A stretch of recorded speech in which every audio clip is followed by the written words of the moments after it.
Hello everyone, कैसे हैं आप लोग। आज की क्लास में हम शुरुआत करने वाले हैं सीबीएसई क्लास 10 साइंस का बुक से चैप्टर नंबर 2, जिसका नाम है एसिड बेसिस एंड सॉल्ट। ठीक है, हम इस चैप्टर में पढ़ेंगे कि एसिड्स क्या होता है, बेसिस क्या होता है, सॉल्ट्स क्या होता है, उनका प्रॉपर्टीज़ क्या होता है। ठीक है, चलिए स्टार्ट करते हैं।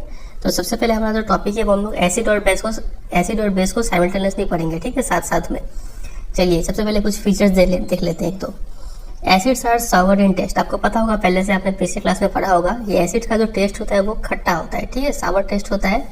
एंड और एक प्रॉपर्टी है जो काफ़ी फेमस प्रॉपर्टी है उसका, कि वो जो ब्लू लिटमस का कलर है वो रेड में चेंज कर देता है। ठीक है, अगर आप नीला ब्लू लिटमस पेपर एसिड में डुबोएंगे तो वो नीला से क्या हो जाएगा, लाल हो जाएगा। ठीक है, और जहाँ तक बेसिस का बात है तो बेसिस का जो टेस्ट होता है वो बिटर होता है, कड़वा होता है टेस्ट में, और ये क्या करता है, रेड लिटमस को ब्लू करता है।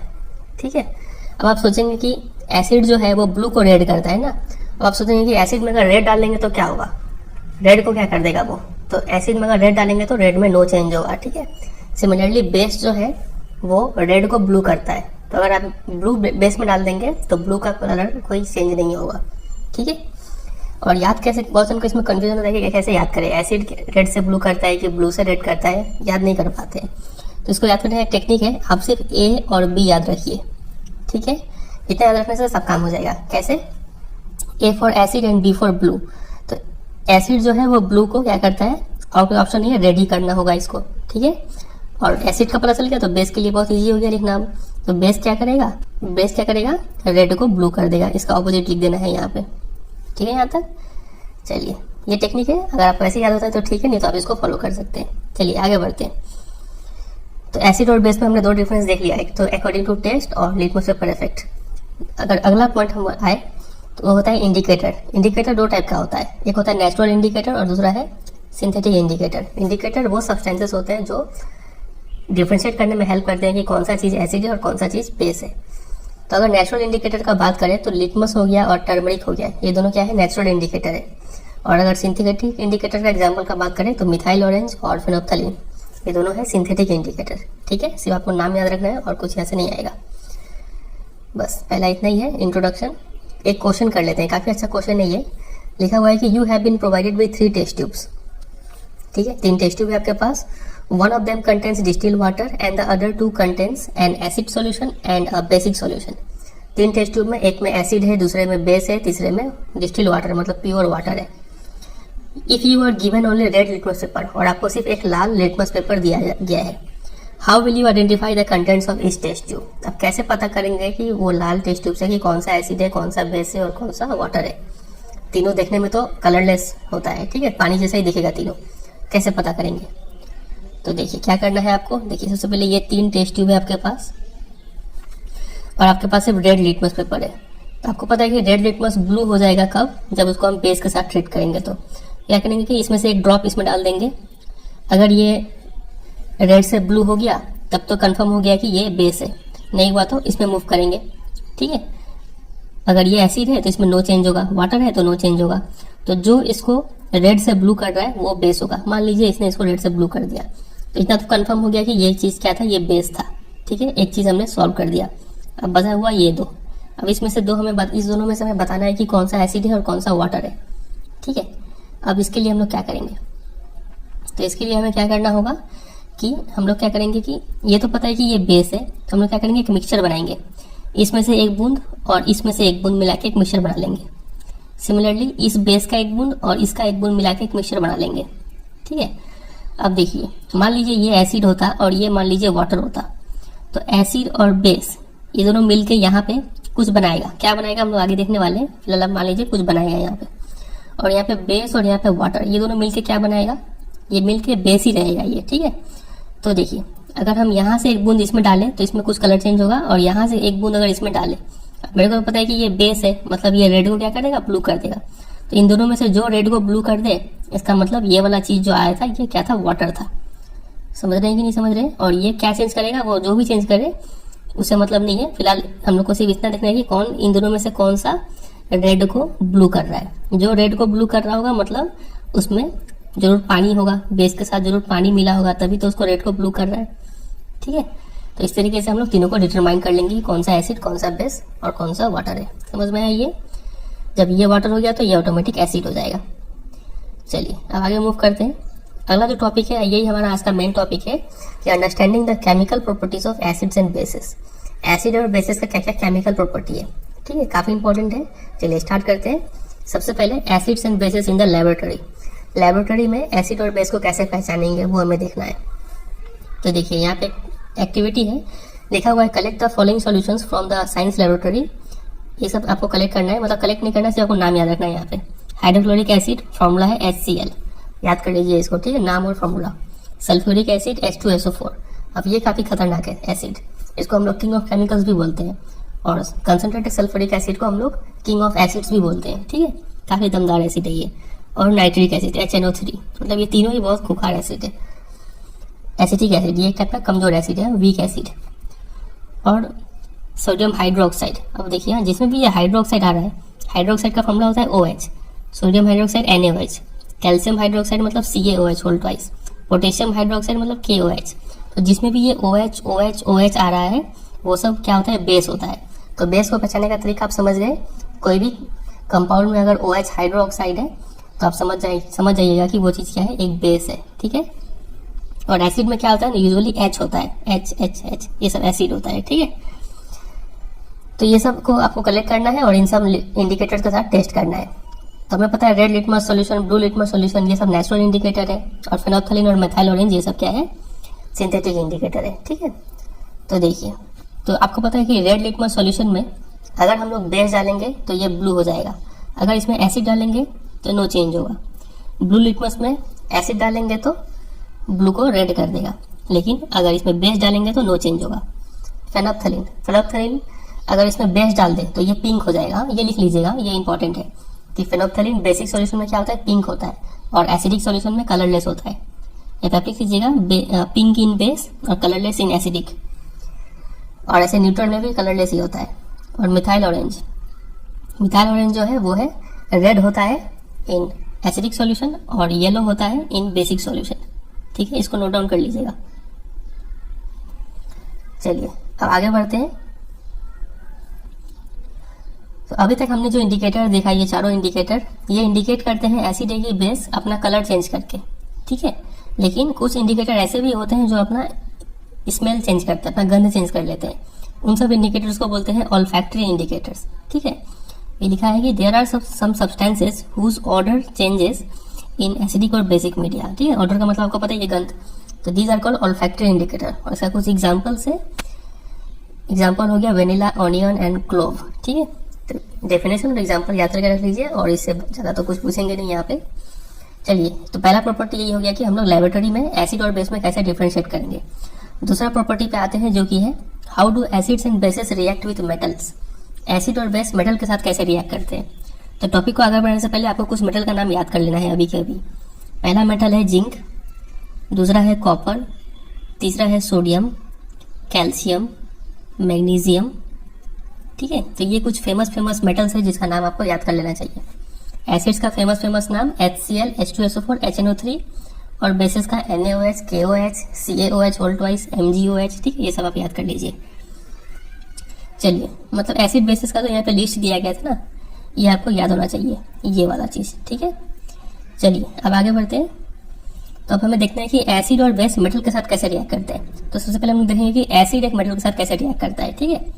तो एक एक्टिविटी यहाँ पे कराया गया है, बहुत इंपॉर्टेंट है, हर साल इससे कुछ ना कुछ क्वेश्चन आपको जरूर देखने को मिलता है। चलिए पढ़ते हैं इस एक्टिविटी को। Take about 5 ml of dilute sulfuric acid in a test tube and add a few pieces of zinc granules to it। Dilute sulphuric acid लेना है, उसमें जिंक का कुछ टुकड़ा डाल देना है। फिर what do you observe on the surface of zinc granules. तो जिंक ग्रैन्यूल्स के सर्फेस में आपको क्या देखने को मिल रहा है, तो यहाँ पे बबल्स देखने को मिल रहा है, ठीक है। और ये बबल्स है हाइड्रोजन गैस का। फिर क्या करने बोला गया है, फिर बोला गया है कि pass the gas evolve through the soap solution. तो जो गैस इवॉल्व हुआ, जो गैस निकला है, उसको एक सोप सॉल्यूशन से पास करना है। और उसके बाद why the bubbles formed in the soap solution. तो यहाँ पे बोला कि बबल क्यों फॉर्म होते हैं। तो चूंकि ये हाइड्रोजन गैस है तो इसमें डिजोल्व नहीं होगा, और हाइड्रोजन गैस काफी लाइट भी होता है, तो यहाँ पे वो स्केप करने का चक्कर में वो बबल फॉर्म होता है वहाँ पे, ठीक है। Take a burning candle near a gas filled bubble. तो बबल के पास, कोई भी एक बबल के पास आपको एक बर्निंग कैंडल लाना है, और बर्निंग कैंडल लाएंगे तो देखना है कि उसके बाद व्हाट डू यू ऑब्जर्व, क्या ऑब्जर्व करेंगे, तो आप पाएंगे कि जब भी हाइड्रोजन गैस बर्न होता है ना तो एक पॉप साउंड निकालता है। ठीक है, यहाँ पे लिखा है burning of hydrogen gas with a pop sound. Pop sound कैसा आता है, जैसे कि बोतल खोलते हैं तो जैसा आवाज आता है उसको बोलते हैं पॉप साउंड। जैसे कि आप इसको सुनिए आपको समझ में आ जाएगा।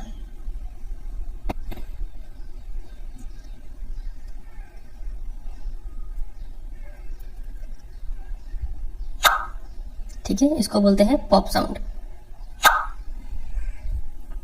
तो इसी साउंड के साथ वो हाइड्रोजन गैस बर्न करता है। तो आज के ऊपर आपके एग्जाम में क्वेश्चन भी पूछते हैं कि a gas burns with pop sound, identify the gas. तो गैस होगा हाइड्रोजन गैस। ठीक है, तो repeat this activity with some more acids like HCl, HNO3। तो इन सब एसिड के साथ भी करेंगे तो हमें सेम रिजल्ट देखने को मिलेगा, हर बार ये हाइड्रोजन गैस इवॉल्व हो रहा होगा। ठीक है, तो इसका अगर इक्वेशन लिखे हम लोग तो देखिए यहाँ पे हमने लिया था सल्फ्यूरिक एसिड, तो ये रहा सल्फ्यूरिक एसिड का फॉर्मूला, किंग ऑफ केमिकल्स। फिर हमने लिया था जिंक का टुकड़ा, तो ये रहा जिंक। तो जिंक जो है वो क्या करेगा, हाइड्रोजन को ऐसे डिस्प्लेस कर देगा। तो हाइड्रोजन हट गया तो वहाँ पाएगा जिंक सल्फेट और हाइड्रोजन गैस इवॉल्व हो गया। ठीक है, तो चूंकि यहाँ पे डिस्प्लेस कर रहा है तो ये टाइप का डिस्प्लेसमेंट रिएक्शन है। ठीक है, तो इक्वेशन डायग्राम भी आपको याद होना चाहिए, एग्जाम में एक्सप्लेन करने के लिए बोल देंगे, तो इसको आप याद कीजिएगा यहाँ पे। ठीक है, और ये रहा word equation, acid plus metal, salt plus hydrogen gas. ठीक है, तो ये तो हमने देख लिया कि एसिड जो है वो कोई भी मेटल के साथ कैसे रिएक्ट करता है। अब देखेंगे कि बेस कैसे रिएक्ट करता है मेटल के साथ। ठीक है, तो बेस कैसे पहचानेंगे, OH को देख के। तो ये रहा एक बेस है और ये रहा एक मेटल। अब यहाँ पे देखिए ये तो बेस है। एसिड जब मेटल के साथ रिएक्ट करता है तो सॉल्ट तो देता ही है, प्लस कोई भी एक प्लस हाइड्रोजन गैस देता है। ठीक है, तो बेस सोचा कि हम क्यों पीछे हटे, हम क्या एसिड से कम है। तो ये भी मेटल के साथ जब रिएक्ट करता है तो हाइड्रोजन गैस तो निकालता ही है जबरदस्ती का, लेकिन हाइड्रोजन गैस निकालने का चक्कर में एक बहुत ही बेकार सा एक सॉल्ट बना देता है, जो कि सॉल्ट है सोडियम जिंकेट, और इसका फॉर्मूला आपको याद करना पड़ेगा। ठीक है, तो ये जो रिएक्शन है इसके ऊपर क्वेश्चन CBSE 2018 में आया हुआ था। ठीक है, आपसे पूछा गया था कि ये इक्वेशन को लिख के दिखाइए, तो आप 2 मार्क्स का आया था, तो काफी इंपॉर्टेंट है, इसको भी आप याद कर लीजिएगा। ठीक है, तो बेस प्लस मेटल, ये रहा सॉल्ट, सोडियम जिंकेट और हाइड्रोजन गैस। तो बेस भी सिमिलर पैटर्न पे बिहेव करता है विद द एसिड। ठीक है, एसिड और बेस सिमिलरली बिहेव करता है विद द मेटल्स। चलिए आते हैं तीसरे पे, हम लोग शिफ्ट करते हैं कि how do metal carbonates and metal hydrogen carbonates react with acid. अब इसका टाइटल से हमें बहुत चीज समझना होगा।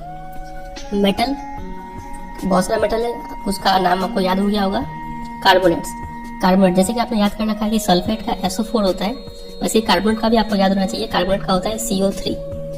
ठीक है, तो अगर कहीं कार्बोनेट लिखा हुआ है तो CO3 होगा, और अगर कहीं हाइड्रोजन कार्बोनेट लिखा हुआ है तो उसका मतलब वहाँ पे HCO3 होगा। ठीक है, और मेटल, कोई भी मेटल लगा लीजिए, मान लीजिए सोडियम लगाते हैं यहाँ पे तो Na हो गया Na2CO3, और यहाँ पे अगर Na लगाएंगे तो NaHCO3। सोडियम हाइड्रोजन कार्बोनेट या फिर सोडियम बाई कार्बोनेट भी बोलते हैं इसको। ठीक है, हाइड्रोजन कार्बोनेट को बाई कार्बोनेट भी बोलते हैं, और यहाँ पे हो गया सोडियम कार्बोनेट। तो अब हमें देखना है कि ये कार्बोनेट सब एसिड के साथ रिएक्शन करके क्या निकालता है। ठीक है, तो ये बात याद रखिएगा, कार्बोनेट के साथ जो भी रिएक्शन होगा एसिड का, तो कार्बोनेट है तो एक प्रोडक्ट कभी ना कभी कार्बन डाइऑक्साइड गैस जरूर निकलेगा। ठीक है, चलिए एक्टिविटी पढ़ते हैं, काफी इंपॉर्टेंट है ये भी। बोला गया कि टेक 2 टेस्ट ट्यूब्स, लेवल देम A and B। ठीक है, take about 0.5 gram of sodium carbonate in test tube A and 0.5 gram of sodium hydrogen carbonate in test tube B। Sodium carbonate आपको लेना है तो सोडियम Na और carbonate CO3, तो Na2CO3। Sodium hydrogen carbonate मतलब NaHCO3 test tube A और B में ले लेना है रेस्पेक्टिवली। फिर 2 ml डाइल्यूट HCl दोनों में डालना है। ठीक है, क्या ऑब्जर्व करते हैं वो बताइए, और उसके बाद वो गैस को पास करना है through lime water. Lime water क्या होता है, calcium hydroxide solution, CaOH whole twice. ये सब आपको याद होना चाहिए अब। ठीक है, इसको हम लोग चैप्टर 1 में अच्छे से डिस्कस किए थे। और रिकॉर्ड योर ऑब्जर्वेशन, तो देखिए रिएक्शन कैसे होगा। तो यहाँ पे देखिए आप, ये रहा मेटल कार्बोनेट, सोडियम कार्बोनेट, और ये रहा एसिड। तो हम पहले भी आपको बता चुके हैं, जब भी कार्बोनेट होता है तो एक प्रोडक्ट कार्बन डाइऑक्साइड गैस जरूर मिलेगा। ठीक है, और प्लस वाटर मिलेगा और प्लस एक सॉल्ट मिलेगा, NaCl कॉमन सॉल्ट है, सोडियम क्लोराइड। वैसे अगर मेटल बाई कार्बोनेट भी अगर लेते हैं HCl के साथ, तो कार्बोनेट है यहाँ पे, तो carbon dioxide gas plus water same to same मिल रहा है, और सॉल्ट भी सेम टू सेम मिल रहा है। बस डिफरेंस क्या है, यहाँ पे 2 लगा हुआ है बैलेंसिंग में, यहाँ पे ऑलरेडी बैलेंस्ड है। तो ये इक्वेशंस आपको याद होना चाहिए कि कार्बोनेट और बाइकार्बोनेट के साथ कैसे रिएक्शन होता है। अब यहाँ पे बोला गया है कि ये गैस को पास करने बोला था लाइम वाटर के साथ, ठीक है, ये गैस को पास करने बोला था लाइम वाटर के साथ। तो ये रहा गैस, कार्बन डाइऑक्साइड गैस, तो वो हमने यहाँ पे लिया और लाइम वाटर का फॉर्मूला हो गया CaOH होल ट्वाइस। तो जैसे ही इसे पास करेंगे ना तो कैल्शियम कार्बोनेट बनेगा जो कि होता है व्हाइट प्रेसिपिटेट, मतलब इनसॉल्युबल सब्सटेंस बन जाता है जो कि होता है कैल्शियम कार्बोनेट और प्लस वाटर H2O। अब चूंकि ये इनसॉल्युबल है तो जो लाइम वाटर जो पहले कलरलेस था, ठीक है, पानी जैसा दिख रहा था, अब वो क्या हो जाएगा, थोड़ा क्लाउडी हो जाएगा, मिल्की हो जाएगा, ठीक है। लाइम वाटर टर्न्स मिल्की, काफी फेमस सेंटेंस है ये, तो आप पिक्चर में भी देख पा रहे हैं, तो वैसा हो जाता है, ठीक है, क्योंकि वहाँ पे व्हाइट प्रेसिपिटेट बन रहा है कैल्शियम कार्बोनेट का। लेकिन अगर आप थोड़ा देर और अगर कार्बन डाइऑक्साइड पास करेंगे ना, on passing excess carbon dioxide, तब क्या होगा, ये रिएक्शन हो जाएगा। कैल्शियम कार्बोनेट जो यहाँ पे फॉर्म हो रहा था और वाटर जो था, ये कैल्शियम कार्बोनेट प्लस वाटर और प्लस कार्बन डाइऑक्साइड गैस और लग रहा है, तो ये सब तीनों चीज मिलकर बन जा रहा है कैल्शियम बाइकार्बोनेट या फिर कैल्शियम हाइड्रोजन कार्बोनेट, जो कि सॉल्युबल इन वाटर होता है। और वो जो मिल्कीनेस था, जो क्लाउडीनेस था, वो डिसअपियर हो जाता है और फिर से वो जो सॉल्यूशन है लाइम वाटर का वो कलरलेस हो जाता है, ठीक है। तो ये भी एक इम्पॉर्टेंट है, आपको याद रखना पड़ेगा इसको, ठीक है। तो वही यहाँ पे एक वर्ड में लिया गया इक्वेशन कि मेटल कार्बोनेट या फिर metal hydrogen carbonate plus acid the salt plus CO2 plus water. CO2 का स्पेशल प्रॉपर्टी क्या है कि ये लाइम वाटर को मिल्की कर देता है, और अगर एक्सेस कार्बन डाइऑक्साइड पास करेंगे तो वो मिल्कीनेस डिसअपियर हो जाता है, ठीक है। और एक प्रॉपर्टी आपको याद होना चाहिए कार्बन डाइऑक्साइड का कि ये इफर्वेसेंस प्रोड्यूस करता है। इफर्वेसेंस मतलब बुदबुदाहट, मतलब बहुत ज़्यादा बबल्स ला देता है पानी में, ठीक है। तो ये भी कार्बन डाइऑक्साइड का दो प्रॉपर्टी। और एक प्रॉपर्टी है कि कार्बन डाइऑक्साइड फायर एक्सटिंग्विशर में भी यूज होता है, आग बुझाने का काम आता है, ठीक है। तो ये सब कुछ प्रॉपर्टी आपको याद होना चाहिए कार्बन डाइऑक्साइड का। तो ये हो गया हमारा तीसरा chemical property, reactions with metal carbonate and metal hydrogen carbonate. अब आते हैं चौथे पे। चौथा है कि how do acids and bases react with each other. क्या होगा जब एसिड और बेस एक दूसरे के साथ रिएक्ट कर ले। तो देखिए क्या होता है, इसको हम लोग एक्टिविटी से समझेंगे। नंबर 1 बोला गया है कि 2 मिलीलीटर डाइल्यूट NaOH लीजिए। तो OH से समझ में आ रहा है कि ये बेस है और उसमें 2 ड्रॉप डाल लीजिए फेनोल्फथालीन का। तो इसमें हमें लेना है NaOH जो कि कलरलेस होता है। उसमें जैसे ही 2 ड्रॉप डालेंगे फेनोल्फथालीन का, तो आपको पता है कि फेनोल्फथालीन बेसिक में क्या हो जाता है, पिंक हो जाता है। आपको अभी थोड़ी देर पहले याद करवाए थे, तो ये पिंक हो जाएगा, ठीक है। What is the colour of the solution, तो इसका होगा पिंक। फिर उसमें drop by drop HCl solution आपको ऐड करना है, एसिड डालना है। फिर इसमें तो जैसे ही एसिड आप डालते जाएंगे तो थोड़ी देर बाद क्या होगा कि ये वापस पिंक से क्या हो जाएगा, कलरलेस हो जाएगा, ठीक है। कलरलेस हो गया मतलब एसिड और बेस एक दूसरे का ताकत खत्म कर दिए, मतलब एक दूसरे को न्यूट्रलाइज कर दिए, ठीक है। तो why did the colour of phenolphthalein change, तो चेंज हो गया क्योंकि दोनों न्यूट्रलाइज कर दिया एक दूसरे को। अब अगर हम इसमें NaOH का सॉल्यूशन डालेंगे ना, तो वापस फिर से ये बेसिक बन जाएगा, क्योंकि बेस का क्वांटिटी बढ़ने से ये बेसिक हो जाएगा सॉल्यूशन और फिर से पिंक कलर आ जाएगा यहाँ पे, ठीक है। तो does the pink colour reappear, तो यस। तो ऐसा क्यों हुआ, क्योंकि वापस वो बेसिक हो गया, ठीक है। तो यहाँ पे जो रिएक्शन हो रहा है एसिड और बेस का, इस रिएक्शन को हम लोग बोलते हैं न्यूट्रलाइजेशन रिएक्शन। ये रहा एसिड और ये रहा बेस, दोनों रिएक्ट करके एक सॉल्ट बनाता है और प्लस वाटर बनाता है। तो ये जो है the reaction between an acid and the base to give salt and water is known as neutralisation reaction, ठीक है। एक दूसरे का पावर न्यूट्रलाइज करते हैं। तो ये काफी फेमस है, ये वर्ड इक्वेशन भी यहाँ पे लिखा गया है, ठीक है। तो ये हो गया हमारा चौथा केमिकल प्रॉपर्टी। अब आते हैं 5वें पे, जो कि बहुत इजी है कि मेटल ऑक्साइड्स एसिड के साथ कैसे रिएक्शन करते हैं। तो देखिए यहाँ पे हमने क्या लिया, एक एसिड लिया HCl और एक मेटल ऑक्साइड। तो मेटल है तो मान लीजिए कॉपर लेते हैं और ऑक्साइड है तो O, ठीक है। तो CuO हमने ले लिया। तो यहाँ पे बनता है एक सॉल्ट और यहाँ पे बनता है एक वाटर, ठीक है। तो देखिए एसिड प्लस कुछ सॉल्ट एंड वाटर, तो ये तो इससे कुछ मिलता जुलता है ना। एसिड में क्या ऐड करेगी, सॉल्ट एंड वाटर मिले, तो यहाँ पे होता है बेस। तो मतलब ये मेटल ऑक्साइड जो है वो एक बेस की तरह काम कर रहा है, तभी तो सॉल्ट एंड वाटर दे रहा है।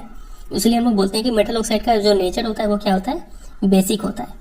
तो ये बात आपको यहाँ पे याद रखना है इक्वेशन के साथ कि since metallic oxides react with acid to give salt and water similar to the reaction of a base with an acid, metallic oxides are said to be basic oxide, ठीक है। ये बात आपको याद रखना है, एक मार्क्स के लिए क्वेश्चन पूछ सकते हैं कि मेटल ऑक्साइड का नेचर क्या होता है, तो बेसिक होता है। और सिमिलरली नॉन मेटल ऑक्साइड का उसी तरीके से बोल सकते हैं, ये लोग क्या होते हैं, एसिडिक होते हैं नेचर में, ठीक है। तो बस तो इतना ही था केमिकल प्रॉपर्टी एसिड और बेसिस का। टोटल हो गया 6 प्रॉपर्टी, 6 आपको अच्छे से याद होना चाहिए। समझ के। चलिए अब कुछ क्वेश्चंस को डिस्कस कर लेते हैं, उसके बाद ये वीडियो एंड हो जाएगा। पहला क्वेश्चन है कि why should curd and sour substances not be kept in brass and copper vessels. तो दही और खट्टे सब्सटेंसेस को ब्रास या फिर कॉपर के वेसल में क्यों नहीं रखना चाहिए। तो देखिए दही खट्टा है तो खट्टा मतलब कुछ ना कुछ एसिड होगा वहाँ पे, और ये सब हो गया मेटल कॉपर। तो एसिड मेटल के साथ रिएक्शन करके क्या निकालता है, हमने अभी देखा था हाइड्रोजन गैस निकलता है और साथ साथ कुछ सॉल्ट बनाता है। तो ऐसा मत सोचिएगा कि वो सॉल्ट खाने वाला सॉल्ट है, ठीक है, वो तो पॉइजनस सॉल्ट भी हो सकता है। तो चूंकि वहाँ पे हाइड्रोजन गैस और हार्मफुल सब्सटेंसेस रिलीज होते हैं, इसलिए हम लोग वहाँ पे नहीं रख सकते, रिएक्शन हो जाता है वहाँ पे, ठीक है। ठीक हो जाएगा 1 का answer. Question number 2, which gas is usually liberated when acid react with metal. तो एसिड और मेटल के साथ कौन सा गैस निकलता है, हाइड्रोजन गैस, जो कि बर्न करता है with the pop sound. Illustrate with an example, example लिखा है मतलब आपको डायग्राम बनाना है और इसको एक्सप्लेन करना है। और how will you test the presence of this gas. तो ये गैस है कि नहीं, कैसे टेस्ट करेंगे, by bringing a burning candle near it, if it burns with the pop sound it is hydrogen gas, ठीक है, ऐसे लिख सकते हैं। चलिए क्वेश्चन नंबर 3 पे आते हैं। क्वेश्चन नंबर 3 में लिखा है कि a metal compound A react with dilute HCl। तो कुछ मेटल का कंपाउंड है और प्लस HCl हो रहा है यहाँ पे,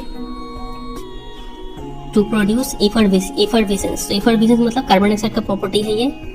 the gas evolves extinguishes a burning candle. अब तो कंफर्म हो गया कि वो गैस कार्बन डाइऑक्साइड गैस ही है, तो यहाँ पे CO2 बन रहा है, ठीक है, plus right a balance chemical equation for the reaction if one of the compound formed is calcium chloride. और एक यहाँ पे कैल्शियम क्लोराइड भी बन रहा है, CaCl2। अब देखिए यहाँ पे कार्बन डाइऑक्साइड निकल रहा है तो पक्का यहाँ पे क्या होगा, कोई ना कोई कार्बोनेट होगा, मेटल कार्बोनेट होगा। और मेटल यहाँ पे कौन सा है, कैल्शियम।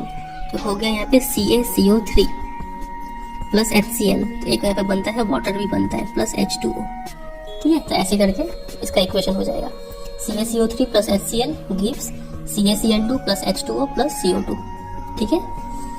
तो बस इतना ही है। अगला जो टॉपिक है what do all acids and all basis have in common, इसको हम नेक्स्ट पार्ट में करेंगे।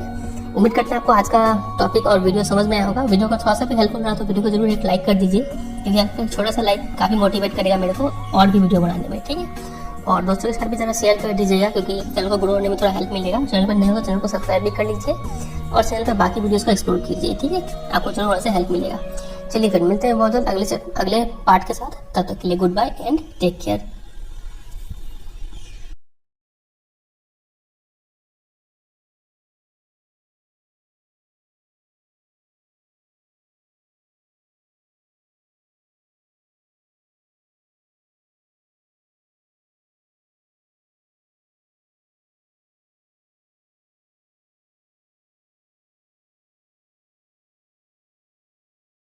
हेलो एवरीवन, कैसे हैं आप लोग। तो आज की क्लास में हम लोग पढ़ने वाले हैं CBSE क्लास 10th साइंस का चैप्टर नंबर 2, जिसका पार्ट 2 आज हम लोग पढ़ने वाले हैं। पार्ट 1 उम्मीद करते हैं आप देख लिए होंगे, और अगर आपने नहीं देखा है तो डिस्क्रिप्शन में लिंक है, आप वहाँ पे जाके देख सकते हैं, ठीक है। चलिए स्टार्ट करते हैं आज के वीडियो को। आज का हमारा टॉपिक है कि what do all acids and all basis have in common. सभी एसिड्स, जितने भी एसिड्स है, चाहे वो स्ट्रॉन्ग एसिड हो, वीक एसिड हो, या फिर जितने भी बेसिस है, तो सब एसिड्स में क्या एक चीज है जो सेम है, और सब बेसिस में क्या एक चीज है जो सेम है, वो हमें आज पता लगाना है, ठीक है। चलिए, तो हमने पिछली क्लास में पढ़ा था कि एसिड्स जो है वो मेटल के साथ रिएक्ट करके एक गैस लिबरेट करता है। वो गैस कौन सा है, हाइड्रोजन गैस, ठीक है। तो चलिए एक्टिविटी के जरिए पता लगाते हैं कि क्या हर वो कंपाउंड जिसमें हाइड्रोजन है क्या वो एसिडिक है क्या, ये आज हम लोग पता लगाएंगे, ठीक है। तो एक्टिविटी 2.8 काफी इंपॉर्टेंट एक्टिविटी है, चलिए पढ़ते हैं। बोला गया है take solutions of glucose, alcohol, hydrochloric acid, sulphuric acid. इन सब चीज का सॉल्यूशन आप ले लीजिए, ठीक है, अलग अलग जगह। फिर fix 2 nails on a cork and place the cork in a 100 ml beaker. तो एक कॉर्क ले लीजिए, ठीक है, और उसमें 2 ठोक नेल्स जो है उसको उसमें ठोक दीजिए, 100 ml का बीकर में रख दीजिए। फिर connect the nails to the 2 terminals of 6 volt battery.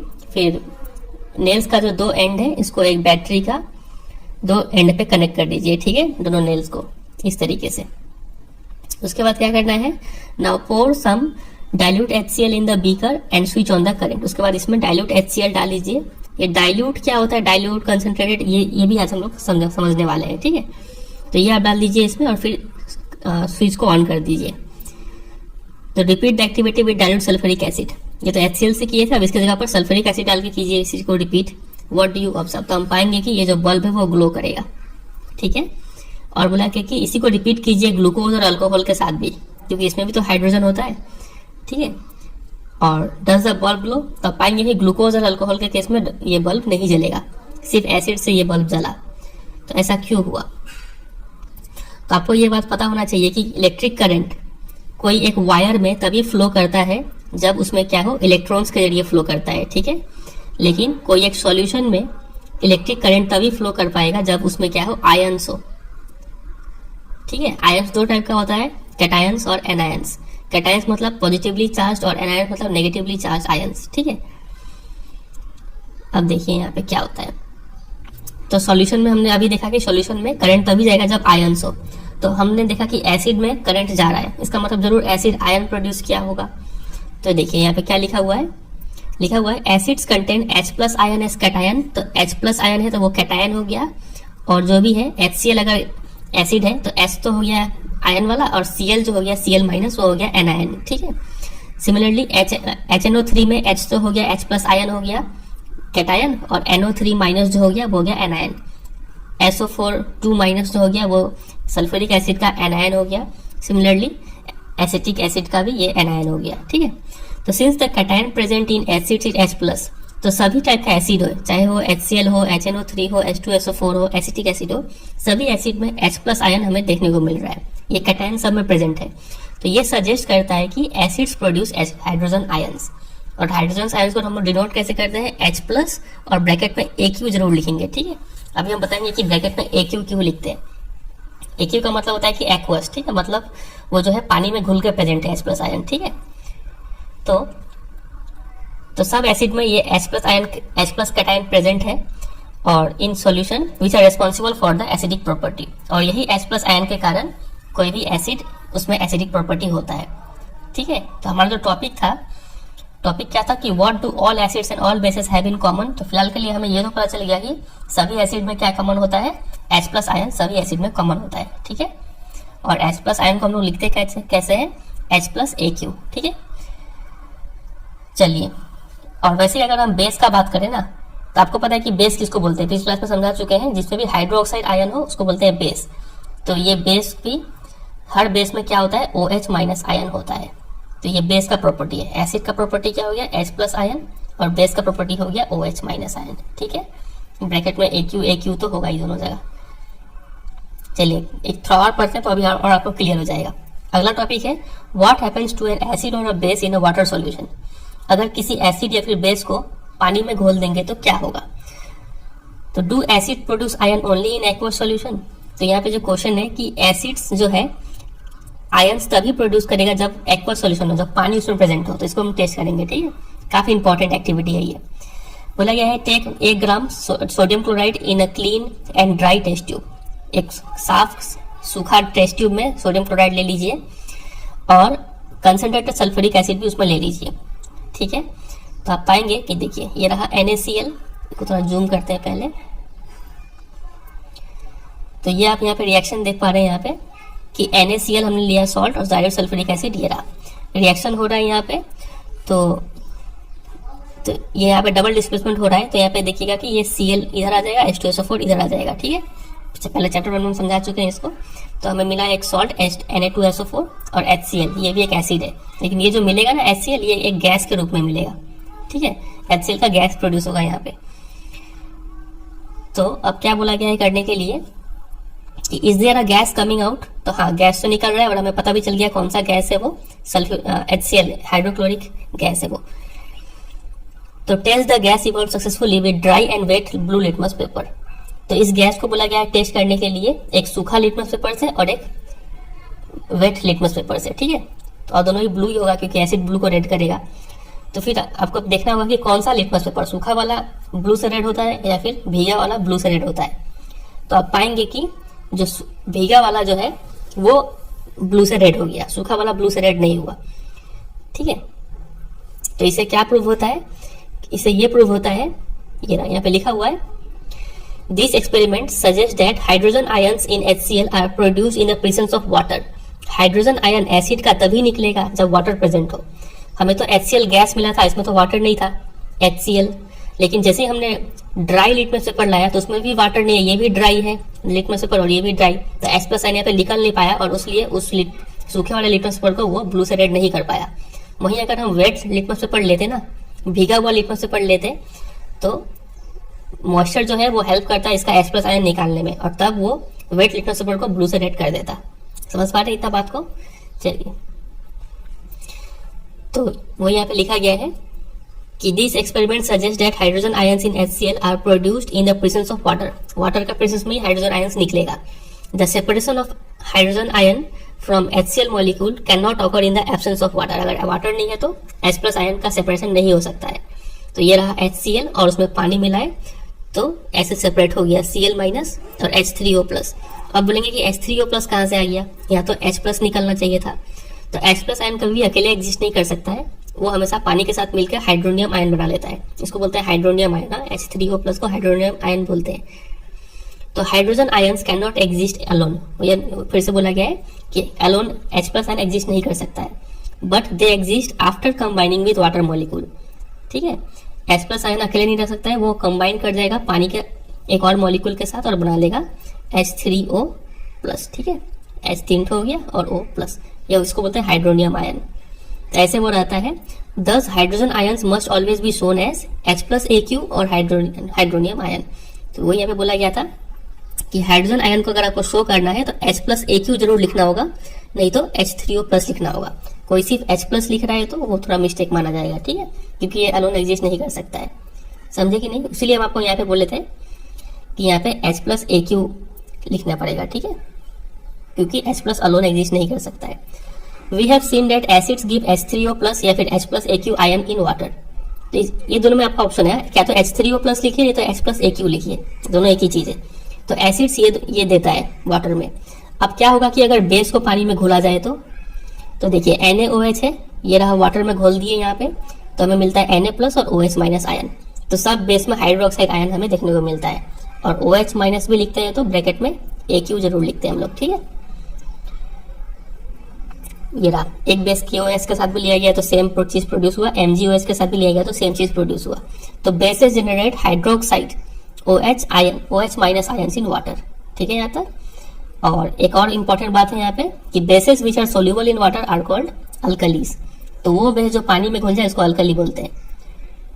अब देखिए, वो बेस जो पानी में घुल जाए इसको तो अल्कली बोलेंगे, लेकिन हर बेस पानी में नहीं घुलता है। कुछ बेस ऐसे भी होते हैं जो पानी में नहीं घुलते हैं। इसका मतलब बोल सकते हैं कि हर जो अल्कली है, ये अल्कली तो पक्का बेस है ना। ये तो बोल सकते हैं कि all alkalis are base but all base are not alkali. कुछ बेस ऐसे भी है जो अल्कली नहीं होते। तो ये काफी फेमस लाइन है, वो यहाँ पे लिखा गया है कि all bases do not dissolve in water, मतलब an alkali is a base but dissolves in water. ठीक है, चलिए एक और इम्पोर्टेंट एक्टिविटी है यहाँ पे कि क्या होता है जब हम लोग वाटर और एसिड या फिर बेस को मिलाते हैं तो क्या होता है। तो एक्टिविटी है, इंपॉर्टेंट एक्टिविटी, चलिए पढ़ते हैं। देखा होगा कि take 10 ml water in a beaker. एक बीकर में 10 मिलीलीटर पानी ले लीजिए। Add few drops of concentrated H2SO4 to it. फिर उसमें कुछ बूंद कंसनट्रेटेड सल्फ्यूरिक एसिड डालिए। काफी खतरनाक किंग ऑफ एसिड इसको बोलते हैं। सॉल्ट द बीकर स्लोली, फिर उसको मिला दीजिए। Touch the base of the beaker, beaker का बेस टच कीजिए। आप पाएंगे कि टेम्परेचर चेंज हो गया है, गर्म हो गया है वो। तो क्या ये एक्सोथर्मिक है कि एंडोथर्मिक? हमें पता है कि हीट जनरेट होने से एक्सोथर्मिक होता है वो। Repeat the above activity with sodium hydroxide, उसके साथ भी रिपीट कीजिए। तो यहाँ पे एक इंपॉर्टेंट बात ये है कि ये इंपॉर्टेंट बात, the process of dissolving an acid और a base in water is a highly exothermic one. पहला बात ये कि एक्सोथर्मिक रिएक्शन होता है जब भी एसिड और वाटर जब मिलता है तो, या फिर बेस और वाटर मिलता है तो। Care must be taken while mixing concentrated nitric acid और सल्फ्यूरिक एसिड विद वाटर। जब कंसंट्रेटेड नाइट्रिक एसिड या फिर सल्फ्यूरिक एसिड को पानी के साथ मिलाते हैं तो कुछ सावधानी बरतना पड़ेगा। वो सावधानी क्या है? The acids must always be added slowly to water with constant stirring. ठीक है, पहले आप पानी लीजिए, फिर उसमें बूंद बूंद करके एसिड डालिए। ठीक है, और एक बूंद डाले तो उसको फिर मिला दीजिए, फिर और एक बूंद डाले तो उसको मिला दीजिए। उसको बोलते हैं कांस्टेंट स्टिरिंग। ठीक है, मिलाते हुए। अगर if water is added to concentrated acid, अगर आप ऐसा करेंगे कि पहले आप एसिड ले रहे हैं फिर आप पानी डाल रहे हैं उसमें, तो क्या होगा? तो the heat generated may cause the mixture to splash out. जब आप एसिड में पानी डालेंगे तो इतना ज्यादा हीट जनरेट होगा तो उस एक्सेस हीट जनरेट होने का कारण हो सकता है कि यहाँ पे कुछ छींटा उड़ जाए, यहाँ से स्प्लैश आउट हो जाए एंड कॉज बर्न्स, आपका हाथ तो जल सकता है उससे। ये पहला है रिस्क। दूसरा रिस्क क्या है, the glass container may also break due to excessive local heating. इतना ज्यादा हीट हो सकता है, हो सकता है कि ये बीकर या फिर ग्लास बीकर टूट जाए, यहाँ पे ब्रेक हो जाए, तो ये और एक रिस्क है। तो इसलिए हम लोग ऑलवेज क्या करते हैं कि वाटर में एसिड ऐड करते हैं, ना कि एसिड में वाटर। इसके ऊपर भी एग्जाम में कई बार क्वेश्चन पूछा जा चुका है सीबीएसई फाइनल बोर्ड एग्जाम में कि क्यों ऐसा होता है, क्यों हम लोग हमेशा पानी में एसिड डालते हैं ना कि एसिड में पानी। ठीक है, चलिए अब आगे बढ़ते हैं। लिखा हुआ है मिक्सिंग एन एसिड और base with water results in decrease in concentration of H+ concentration of ions, चाहे वो हाइड्रोनियम आयन हो या फिर हाइड्रोक्साइड आयन हो पर यूनिट वॉल्यूम। आप यहाँ पे एसिड ले लीजिए या फिर बेस ले लीजिए, ठीक है। तो कोई भी एसिड में अगर आप एसिड और पानी को जब मिलाएंगे ना, और या फिर बेस और पानी को मिलाएंगे, तो इसमें तो H+ आयन था, वो H+ आयन क्या होगा, रिड्यूस होना स्टार्ट हो जाएगा जैसे आप पानी मिलाते हैं। तो सिमिलरली हाइड्रोक्साइड आयन भी जो है पानी मिलाने से क्या होगा, हाइड्रोक्साइड आयन जो है रिड्यूस होना स्टार्ट हो जाएगा। तो इस प्रोसेस को हम लोग बोलते हैं, this process is called dilution. ठीक है, कि मिक्सिंग ऑफ एन एसिड और base with water results in decrease of concentration of ions per unit volume. इस प्रोसेस को बोलते हैं डाइल्यूशन एंड द एसिड और base is said to be diluted. तो ये आपको समझ में आया डाइल्यूटेड। कभी कभी आपको लिखा रहता है डाइल्यूटेड डिल H2SO4। तो आप सोचते होंगे कि डिल क्या होता है, डिल का मतलब डाइल्यूटेड है, मतलब इसमें पानी मिला के इसको थोड़ा मतलब हल्का किया गया है। डाइल्यूट का ऑपोजिट होता है कंसंट्रेटेड, मतलब ये गाढ़ा वाला होता है, ज्यादा एसिड का मात्रा है इसमें, और डाइल्यूटेड मतलब थोड़ा कम है, इसमें पानी ज्यादा है। ठीक है, तो एक क्वेश्चन ये भी पूछ लेते हैं आपसे एग्जाम में कि अगर एसिड और बेस में अगर पानी मिलाएंगे तो कंसंट्रेशन ऑफ आयरन डिक्रीज होगा या फिर इंक्रीज होगा, ये पूछ लेंगे आपसे, तो आपको लिखना होगा डिक्रीज। ठीक है, तो इसके ऊपर एक क्वेश्चन यहाँ पे बहुत अच्छे तरीके से पूछा हुआ था, ये रहा क्वेश्चन नंबर 5। देखिए कि how is the concentration of hydronium ion affected when a solution of an acid is diluted. अगर एसिड को डाइल्यूट करेंगे, मतलब एसिड में पानी मिलाएंगे, तो हाइड्रोनियम आयन कैसे इफेक्ट होगा, इंक्रीज होगा या फिर डिक्रीज होगा। तो डाइल्यूट करने से ये डिक्रीज होगा। ठीक है, ये क्वेश्चन देखिए कितना अच्छा तरीके से पूछा गया है। पूछा गया कि how is the concentration of hydroxide ion affected when excess base is dissolved in a solution containing solution of sodium hydroxide. Sodium hydroxide तो पहले से है और उसमें और बेस डाल रहे हैं, तो OH- का आयन इंक्रीज होगा कि डिक्रीज होगा। तो चूंकि बेस डाल रहे हैं तो यहाँ पे तो OH का कंसंट्रेशन इंक्रीज हो जाएगा। ठीक है, अगर पानी डालते तो डिक्रीज हो जाता। ठीक है, तो क्वेश्चन को ध्यान से पढ़ के आपको आंसर करना है। ये फिर आज का वीडियो इतना ही है, उम्मीद करता है आपको समझ में आया होगा। अगला जो टॉपिक है हाउ स्ट्रॉन्ग आर एसिड और बेस, मतलब इसमें हमें pH के ऊपर बात करना है, तो वो नेक्स्ट पार्ट में कवर करेंगे, और उसका एक अगला पार्ट होगा जिसमें हम लोग सॉल्ट्स के ऊपर बात करेंगे। ठीक, टोटल 4 पार्ट में चैप्टर एंड हो जाएगा। तो चलिए फिर इतना ही है, मिलते हैं बहुत जल्द अगले पार्ट के साथ जिसमें हम लोग pH का डिस्कशन करेंगे। उम्मीद करता है आपको आज का वीडियो समझ में आया होगा। वीडियो अच्छा लगा तो वीडियो को जरूर लाइक कीजिए, दोस्तों के साथ शेयर कीजिए, चैनल को सब्सक्राइब कर लीजिए। ठीक है, और कोई भी डाउट हो तो बेझिझक कमेंट सेक्शन में पूछिए, वहाँ पे आपका आंसर मिलेगा। ठीक है, चलिए फिर इतना ही है, मिलते हैं बहुत जल्द अगले पार्ट के साथ। तब तक के लिए goodbye and take care.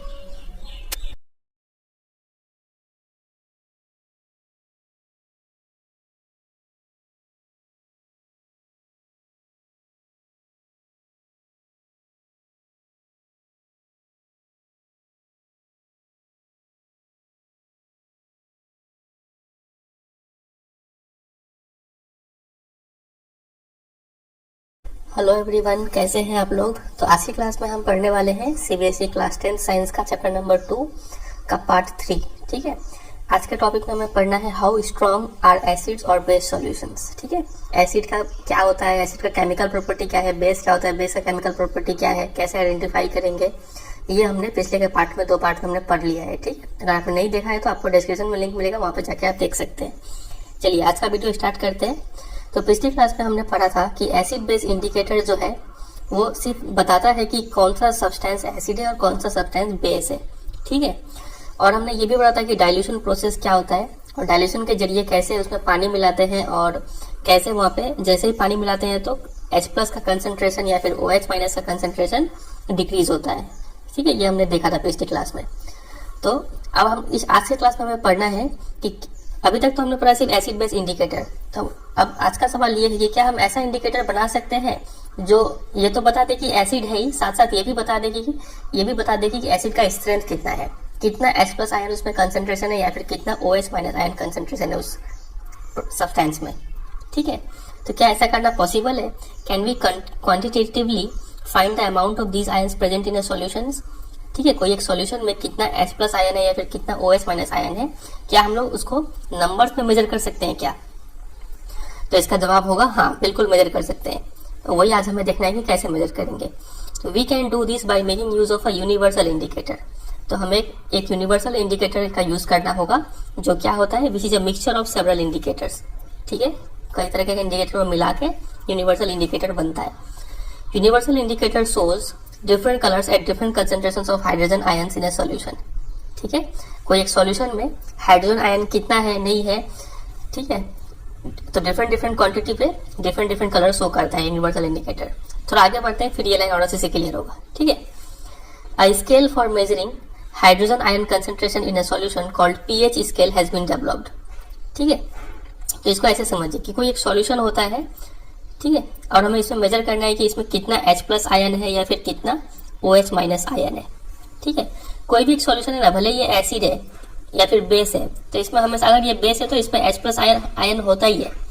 बात अलग है कि चूंकि बेस है तो OH माइनस आयन का कंसेंट्रेशन ज्यादा होता है, इसलिए ये बेस है, लेकिन कोई भी सब्सटेंस में दोनों ही आयन इसमें मिलता है। ठीक है, यहाँ तक, जब तक कि वो एकदम प्योर ना हो।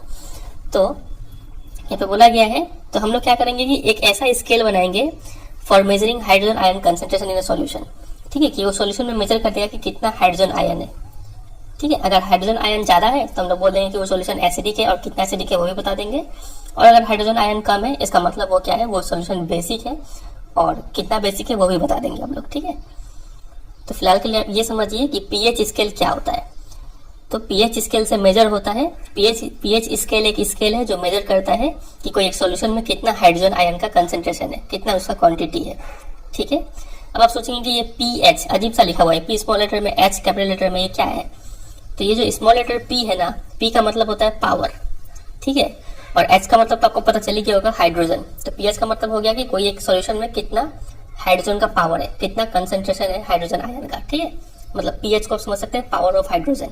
ठीक है, on the pH scale we can measure pH generally from 0 very acidic to 14 very alkaline. तो पीएच स्केल जो होता है, आप यहाँ पे देख कि पीएच स्केल में जो नंबरिंग होता है वो होता है 0 से लेकर 14 तक। ठीक है, 0 से लेकर 14 तक, और 0 इंडिकेट करता है वेरी एसिडिक और 14 इंडिकेट करता है वेरी अल्कलाइन। ठीक है, तो ये दो बात आपको याद रखना है। तो रेंज याद रखना है, 0 से 14 होता है, और ये इस रेंज वाला एसिडिक होता है, इस रेंज वाला बेसिक होता है। अब आगे देखते हैं, pH should be thought of simply as a number which indicates the acidic और basic nature of a solution. ठीक है, अब हमें समझना होगा pH क्या है। अभी हमने समझा कि pH स्केल क्या होता है, अब सिर्फ pH। अगर कहीं सिर्फ pH लिखा हुआ है तो pH का मतलब हमेशा ये क्या डिनोट करता है, कोई एक नंबर डिनोट करता है। वो यहाँ पे लिखा है कि pH should be thought of simply as a number which indicates the acidic और basic nature of a solution. तो pH इज अ नंबर जो इंडिकेट करता है कि कोई एक सॉल्यूशन एसिडिक है या फिर बेसिक है। Higher the hydrogen ion concentration, lower is the pH value. तो जितना ज्यादा हाइड्रोजन आयन होगा उतना ही pH का वैल्यू क्या होगा, कम होगा। ठीक है, कोई बोल रहा है pH इक्वल टू, कोई बोल रहा है 1, और कोई बोल रहा है pH इक्वल टू 4। तो किस में हाइड्रोजन आयन ज्यादा होगा? तो pH वैल्यू यहाँ पे कम है, मतलब हाइड्रोजन आयन ज्यादा यहाँ पे होगा, यहाँ पे हाइड्रोजन आयन कम होगा। ठीक है, चलिए, तो यहाँ पे लिखा गया है the pH of a neutral solution is 7। अब आपको तो पता चल गया कि ये जो pH स्केल है वो रेंज कहाँ से कहाँ करता है, 0 से लेके 14 तक करता है। ठीक है, तो और बीच में क्या आता है, दोनों के बीच में 7। तो कोई अगर ऐसा सॉल्यूशन है जिसका pH मेजर करने के बाद 7 आ रहा है, इसका मतलब वो सब्सटेंस ना ही एसिड है और ना ही बेस है, मतलब वो सब्सटेंस क्या है, न्यूट्रल है।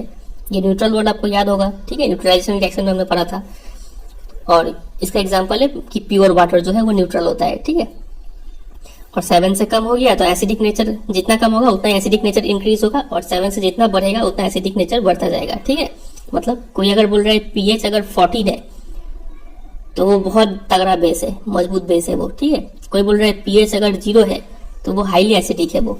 ठीक है, खतरनाक एसिड होगा वो। और कोई बोल रहा है कि pH इक्वल टू 8 है, तो ये 8 है मतलब 7 से ज्यादा है। बेस तो है लेकिन एक वीक बेस का कैटेगरी में आएगा, ये कमजोर बेस है। वैसे ही pH इक्वल टू अगर 6 है तो ये 7 से कम है, मतलब ये एसिड तो है लेकिन एक वीक एसिड है, ठीक है। तो ये यहाँ पे लिखा हुआ है कि the pH of a neutral solution is 7, values less than 7 on the pH scale represent acidic solution. As the pH value increase from 7 to 14, जैसे 7 to 14 इंक्रीज होता है pH का नंबर, तो it represents an increase in OS ion concentration. तो ये represent करता है कि OS का मात्रा बढ़ते जा रहा है। OS का मात्रा बढ़ रहा है मतलब स्ट्रेंथ ऑफ अल्कली बढ़ रहा है। अब अल्कली क्या होता है, पिछली क्लास में हमने बता रखा है, ऐसा बेस जो पानी में घुले उसको बोलते हैं अल्कली। NaOH, KOH ये सब इसका एग्जाम्पल है, ठीक है यहाँ तक। तो generally paper impregnated with the universal indicator is use for measuring pH। तो जनरली हम लोग क्या करते हैं कि एक पेपर लेते हैं, नॉर्मल पेपर, और यहाँ पे जो यूनिवर्सल इंडिकेटर का जो बोतल रखा हुआ है उस बोतल में से पूरा इसको भिगा देते हैं, ठीक है। तो यही होता है, इसी को यूज करते हैं हम लोग pH को मेजर करने के लिए, ठीक है। यहाँ पे लिखा है कि पेपर इम्प्रेग्नेटेड, इम्प्रेग्नेटेड का मतलब होता है सोक्ड। तो ऐसा पेपर जो भीगा हुआ हो यूनिवर्सल इंडिकेटर से, उस पेपर को हम लोग यूज करते हैं pH को मेजर करने के लिए जनरली, ठीक है। तो यहाँ पे मैंने नंबरिंग करके रखा हुआ है आपकी सुविधा के लिए कि क्या क्या बात आपको याद रखना है। यहाँ से बहुत सारा चीज मिक्सअप हो गया है। पहला बात तो आपको याद रखना है कि यूनिवर्सल इंडिकेटर से हम लोग मेजर कर सकते हैं कि किसी सॉल्यूशन में कितना हाइड्रोजन आयन कंसेंट्रेशन है, ठीक है, कितना मजबूत एसिड है या कितना कमजोर एसिड है, वो मेजर हो जाएगा यूनिवर्सल इंडिकेटर से, ठीक है। ये पहला बात। दूसरा बात, pH स्केल क्या होता है। तो pH स्केल एक ऐसा स्केल है जो मेजर करता है हाइड्रोजन आयन कंसेंट्रेशन को इन ए सॉल्यूशन, ठीक है। ये दूसरा बात। तीसरा बात ये होगा कि ये जो pH स्केल का जो रेंज है, ये दूसरा बात में आएगा कि pH स्केल का जो रेंज होता है वो 0 से 14 होता है, ठीक है। तीसरा बात जो है, सिर्फ pH का मतलब क्या है, तो pH का मतलब एक ऐसा नंबर है जो बताता है, उस नंबर को देख के हम बता सकते हैं कि वो सॉल्यूशन एसिडिक है या फिर बेसिक है। अगर pH 8 है तो बेसिक हो गया, pH 6 है तो एसिडिक हो गया, pH 7 है तो न्यूट्रल हो गया, ठीक है। और ये बात, चौथा बात आपको ये रखना है कि जितना ज्यादा हाइड्रोजन आयन कंसेंट्रेशन उतना ही कम pH, ठीक है। मतलब pH 1 है या फिर 2 है तो वहाँ पे हाइड्रोजन आयन बहुत ज्यादा है, pH अगर 8 है तो हाइड्रोजन आयन कम है वहाँ पे, ऐसे उल्टा रिलेशन है यहाँ पे, ठीक है। पांचवा बात जो आपको याद रखना है वो ये कि 7 न्यूट्रल होता है, 7 से ज्यादा बेसिक और 7 से कम एसिडिक, ठीक है। तो ये 5 पॉइंट आपको याद रखना है यहाँ से सिर्फ। चलिए आगे बढ़ते हैं। तो ये रहा एक pH स्केल का एग्जाम्पल दिया गया है। बीच में जो ग्रीन है वो न्यूट्रल है, इधर बढ़ रहा है तो रेड कलर हो रहा है, उधर बढ़ रहा है तो ब्लू कलर हो रहा है। और आप स्क्रीन पे भी देख पा रहे हैं कुछ कॉमन सब्सटेंसेस का pH यहाँ पे दिया गया है, ठीक है। तो अगर आप इस पिक्चर में देखें तो आप यहाँ पे देख पा रहे हैं कि गैस्ट्रिक जूस, हमारे पेट में जो एसिड है HCl एसिड, उसका जो pH है वो 1.2 है, मतलब अच्छा खासा स्ट्रॉन्ग एसिड है हमारे पेट के अंदर। फिर लेमन जूस का pH होता है 2.2, ऐसे लिखा गया है यहाँ पे। चलिए अब हम लोग बात करते हैं स्ट्रेंथ के ऊपर, ठीक है। अब हमें तो पता चलेगा कि एसिड है, कितना एसिड स्ट्रॉन्ग है या फिर वीक है वो कैसे पता चलेगा। तो अगर हम लोग दो एसिड ले, एक तो हाइड्रोक्लोरिक एसिड और दूसरा लेते हैं एसिटिक एसिड, ठीक है, ऑफ सेम कंसेंट्रेशन, मतलब इक्वल अमाउंट ऑफ पानी में मिलाया गया एसिड है, से 1 मोलर। 1 मोलर क्या होता है फिलहाल इसमें नहीं जाते डिटेल में, वो अलग ही कॉन्सेप्ट है। फिलहाल आप इतना समझिए कि दोनों का कंसेंट्रेशन सेम है, मतलब बराबर पानी में बराबर अमाउंट ऑफ एसिड मिलाया गया है, ठीक है, हाइड्रोक्लोरिक एसिड और एसिटिक एसिड।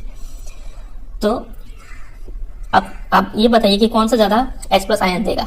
एसिड है, दोनों ही एसिड है, इतना तो श्योर है कि दोनों H+ आयन देगा, तो कौन ज्यादा आयन देगा।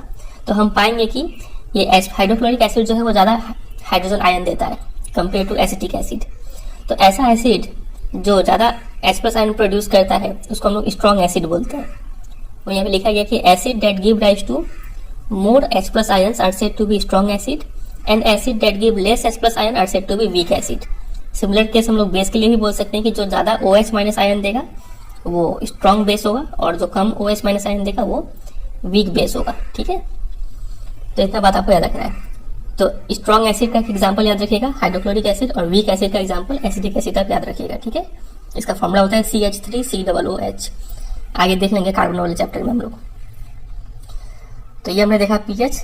एक लास्ट टॉपिक है, इसको भी खत्म करते हैं, importance of pH in everyday life. तो पहला बात जो हमें जानना होगा वो ये है कि जितने भी प्लांट्स एंड एनिमल्स है इंक्लूडिंग ह्यूमन बींग्स, वो सब क्या है, pH सेंसिटिव है। pH सेंसिटिव क्या होता है कि हमारा जो बॉडी है works with in the pH range 7 to 7.8, ठीक है। हम लोग का जो पूरा बॉडी है, ब्लड हो गया, जितने भी फ्लूइड हो गए, वो सब 7 से 7.8 मतलब न्यूट्रल कंडीशन में रहता है। अगर pH कंडीशन इससे ज्यादा चेंज होता है हम लोग का शरीर का, तो हो सकता है हमारा बॉडी परफॉर्म ना कर पाए ठीक से, ठीक है।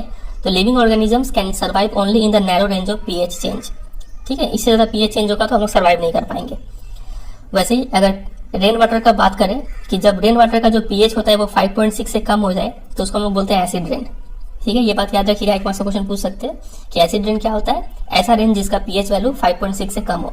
तो एसिडिक हो गया, 7 से कम है तो ऐसे ही एसिडिक है, 5.6 से भी कम हो गया तो और ज़्यादा एसिडिक हो गया, ठीक है।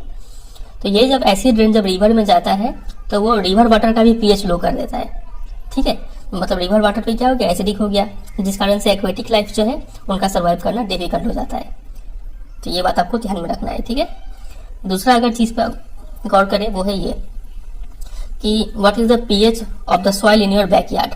ये कुछ ज़्यादा इंपॉर्टेंट नहीं, आपको सिर्फ इतना याद रखना है कि प्लांट के लिए भी एक स्पेसिफिक पीएच रेंज होता है जिसमें वो हेल्दी ग्रोथ कर पाते हैं, ठीक है। मिट्टी का पीएच अगर ज़्यादा चेंज हुआ तो प्लांट सर्वाइव नहीं कर पाएगा। ये अच्छा है, ये इंपॉर्टेंट है, ये हमें पढ़ना है। PH in our digestive system, तो हमारा जो स्टमक है उसके अंदर आपको पता होगा कि हाइड्रोक्लोरिक एसिड है जिसका पीएच वैल्यू हमने अभी अभी देखा था, कितना था, 1.2 था, ये रहा, ठीक है, गैस्ट्रिक जूस का। तो इतना स्ट्रॉन्ग एसिड हमारे पेट के अंदर है। तो वो एसिड का काम क्या है, एसिड का काम है कि वो डाइजेशन में हेल्प करता है विदाउट हार्मिंग द स्टोमक, और कुछ बैक्टीरिया अगर फूड के साथ चला गया तो उसको भी मारने में हेल्प करता है ये HCl एसिड, ठीक है। लेकिन जब इनडाइजेशन हो जाता है, जब खाना अपच हो जाएगा तो क्या होता है कि हमारा पेट जो है टू मच एसिड प्रोड्यूस कर देता है, जिसके कारण पेन और इरिटेशन होता है, ठीक है। तो इस पेन्स को ओवरकम करने के लिए हम लोग क्या करते हैं, एसिड ज़्यादा हो गया पेट में तो उसको खत्म करने के लिए हम लोग क्या खाते हैं, एंट एसिड खा लेते हैं, ठीक है। एंट एसिड क्या होता है, यूजुअली बेस होते हैं जो उस एसिड को न्यूट्रलाइज कर देते हैं, आपको पता होगा न्यूट्रलाइजेशन रिएक्शन, ठीक है। तो एक ऐसा एंट एसिड का नाम है मैग्नीशियम हाइड्रोक्साइड, जिसका कॉमन नाम है मिल्क ऑफ मैग्नीशिया। एक माइल्ड बेस है, इसको हम लोग ऑफन यूज करते हैं as a medicine for indigestion, ठीक है। ये एक टाइप का एंट एसिड है, समझे यहाँ तक। चलिए नेक्स्ट टॉपिक पे आते हैं, pH change as the cause of tooth decay. तो टूथ डिके कब स्टार्ट होता है, तो टूथ डिके तब स्टार्ट होगा जब हम लोग का जो माउथ है उसका पीएच 5.5 से कम हो जाए। हमारा जो टूथ इनेमल है, मतलब टूथ का आउटर लेयर, ठीक है, व्हाइट वाला जो दिखता है, वो हार्डेस्ट सब्सटेंस है हमारे बॉडी का, ठीक है। और उसका केमिकल नेम क्या है, कैल्शियम हाइड्रोक्सपेटाइट, ठीक है। तो ये हार्डेस्ट सब्सटेंस है और नॉर्मली वाटर से तो इसको कोई नुकसान नहीं है, लेकिन अगर माउथ का पीएच 5.5 से कम हो गया, मतलब ज़्यादा एसिड प्रोड्यूस होने लगेगा मुंह में, तो वो जो इनामेल है वो कोरोड होना स्टार्ट हो जाएगा, ठीक है। उसका लेयर धीरे धीरे खत्म होना स्टार्ट हो जाएगा। तो हम लोग का माउथ का जो पीएच है वो 5.5 से कम कब होता है, जब हम लोग खाना खाने के बाद मुंह ठीक से नहीं धोते हैं, ठीक है, जो ज़्यादा शुगर वुगर खा लेते हैं, तो क्या होता है कि मुंह का जो बैक्टीरिया है वो उसको डिकम्पोज करना स्टार्ट करता है और मुंह में एसिड प्रोड्यूस कर देता है, जिसके कारण इनेमल इरोड होता है। इसलिए हम लोग बोलते हैं कि माउथ को अच्छे से क्लीन करना चाहिए। और एक उपाय और भी है इससे बचने का कि हम लोग ऐसा टूथपेस्ट यूज करें जिसमें जनरली बेसिक हो, ठीक है, ताकि वो एसिड का इफेक्ट को न्यूट्रलाइज कर देगा, ठीक है। तो इतना सी बात आपको याद रखना है यहाँ से। नेक्स्ट टॉपिक है self defence by animals and plants through chemical warfare. तो बहुत सारे एनिमल्स और प्लांट्स सेल्फ डिफेंस के लिए एसिड और बेस का यूज करते हैं। जैसे कि बी स्टिंग हो गया, जब भी वो मधुमक्खी काटता है तो एक एसिड छोड़ देता है जिसको बोलते हैं फॉर्मिक एसिड, ठीक है, हमारे चमड़ी के अंदर, जो जिससे पेन और इरिटेशन होने लगता है। तो हम लोग उसको ठीक करने के लिए एक माइल्ड बेस यूज करते हैं, जैसे कि बेकिंग सोडा, ताकि हमें रिलीफ हो जाए। बेकिंग सोडा एक टाइप का बेस है, तो ये थोड़ा न्यूट्रलाइज कर देगा उस एसिड को, ठीक है। और एक एग्जाम्पल है stinging hair of nettle leaves inject methanoic acid causing burning pain. तो नेटल का जो लीव्स होता है उसका जो हेयर है, मतलब पत्ते में कांटे लगे होते हैं, ठीक है, वो कांटा अगर आपको चुभ गया मतलब आपके अंदर क्या चला गया, मिथेनोइक एसिड चला गया, जो वहाँ पे बहुत ज़्यादा दर्द पैदा कर देता है, ठीक है। तो ये भी ये लोग सेल्फ डिफेंस के लिए यूज कर सकता है एसिड को, ठीक है। तो यहाँ पे एक नेटल प्लांट से रिलेटेड एक इंपॉर्टेंट फैक्ट है कि आप पाएंगे कि नेटल लीव्स का जो स्टिंग होता है उसमें तो एसिड होता है, मिथेनोइक एसिड, इतना आपको पता है। तो उसको न्यूट्रलाइज करने के लिए आपको बेस चाहिए होगा ठीक करने के लिए। तो नेचर एक ऐसा चीज प्रोवाइड करता है, आप पाएंगे कि नेटल लीव्स का बगल में ही देखिएगा पिक्चर में भी बड़े बड़े पत्ते वाले एक प्लांट होते हैं जिसको बोलते हैं डॉग प्लांट, ठीक है। और इसके जो पत्ते होते हैं वो बेसिक नेचर के होते हैं। तो अगर आपको कभी जंगल में जाने से कभी ये पत्ता अगर लग जाए तो आप वहाँ पे आसपास ढूंढिएगा, आपको वहाँ पर डॉग प्लांट मिलेगा। पिक्चर पे देख रहे हैं कैसा होता है। तो उस प्लांट को अगर आप उस पर रगड़ दीजिएगा उसका पत्ता को, तो वो काफी हद तक न्यूट्रलाइज कर देगा उसको, ठीक है। तो ये कुछ फैक्ट था, एग्जाम्पल इंपॉर्टेंट नहीं है, बस ऐसे ही था। तो बस इतना ही है फिर आज का वीडियो। अगला जो टॉपिक है मोर अबाउट सॉल्ट, ये very very very important topic है। अगला पार्ट बहुत इंपॉर्टेंट होने वाला है एग्जामिनेशन पॉइंट ऑफ व्यू से, ठीक है। इसको अगले पार्ट में हम कवर करेंगे, वो लास्ट पार्ट होगा। कहते हैं फिर वीडियो को एंड करते हैं। वीडियो अगर अच्छा लगा तो वीडियो को जरूर एक लाइक कर दीजिएगा, जैसे के साथ शेयर कीजिएगा और चैनल पर नए हो तो चैनल को सब्सक्राइब भी कर लीजिएगा, ठीक है। चलिए फिर, और कोई भी डाउट हो तो बेझिझक कमेंट सेक्शन में पूछा कीजिए। चलिए फिर मिलते हैं बहुत जल्द अगले पार्ट के साथ, तब तक के लिए goodbye and take care.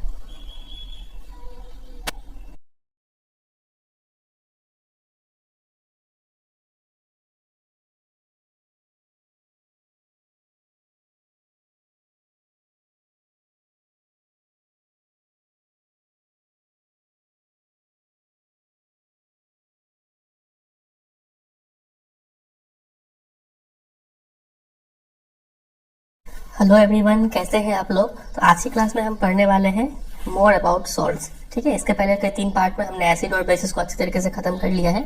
आज हम आखिरी पार्ट पढ़ने वाले हैं सॉल्ट्स, और ये काफी इंपॉर्टेंट है, ठीक है, आपके एग्जामिनेशन पॉइंट ऑफ व्यू से। चलिए, तो पिछली क्लास में हमने पढ़ा था कि फॉर्मेशन ऑफ सॉल्ट्स कैसे होता है। तो एक रिएक्शन था जिसको बोलते हैं न्यूट्रलाइजेशन रिएक्शन, जिसमें एसिड और बेस रिएक्ट करते हैं और सॉल्ट एंड वाटर फॉर्म करते हैं। तो वहां पे हमने देखा था कि सॉल्ट का फॉर्मेशन होता है एसिड और बेस से, ठीक है। चलिए, आज का पहला टॉपिक है फैमिली ऑफ सॉल्ट्स। तो सबसे पहले एक एक्टिविटी है, उसको करते हैं, पढ़ लेते हैं, फिर देखते हैं क्या है। लिखा हुआ है कि राइट द केमिकल फॉर्मूले of the salts given below. नीचे कुछ सॉल्ट्स का नाम है, उसका केमिकल फॉर्मूला लिखना है। तो मैंने पहले से ही लिख के रखा हुआ है यहाँ पे, पोटेशियम सल्फेट तो K2SO4, सोडियम सल्फेट तो Na2SO4, ऐसे करके मैंने सबका लिख लिया है, ठीक है। ये सब फॉर्मूला आपको याद होना चाहिए, तो ये आपको भी इसको नोट डाउन कर लेना है, ठीक है। चलिए आगे बढ़ते हैं। फिर लिखा हुआ है identify the acids and bases from which the above salts may be obtained. तो बताना है कि कौन सा एसिड और बेस मिलकर ये सॉल्ट बना होगा, ठीक है। तो ये पहचानना बहुत ही आसान है। मान लीजिए इसका एग्जांपल लेते हैं K2SO4, ठीक है। तो यहाँ पे आपको सल्फेट दिख रहा है, तो आप बताइए कौन सा एसिड में सल्फेट होता है। एक ही एसिड है जिसमें सल्फेट होता है, H2SO4, ठीक है। और ये है पोटेशियम, तो ये पक्का बेस से आया होगा। तो प्लस कोई भी एक बेस का नाम लीजिए। बेस बनाने के लिए इसमें क्या लगाना होता है, हाइड्रोक्साइड। तो पोटेशियम हाइड्रोक्साइड प्लस H2SO4 ये बनेगा, और प्लस वाटर बनेगा। तो यहाँ पे एसिड और बेस हमने आइडेंटिफाई कर लिया। सल्फ्यूरिक एसिड है एसिड यहाँ पे, और पोटेशियम हाइड्रोक्साइड यहाँ पे बेस है। ऐसे करके आप सबका पता लगा सकते हैं, ठीक है। फर्स्ट वाले में OH लगा दीजिए, सेकंड वाले में H लगा दीजिए। इसमें MgOH होल ट्वाइस H2SO4, इसमें NaOH और HCl, ठीक है। ऐसे करके कर सकते हैं आराम से।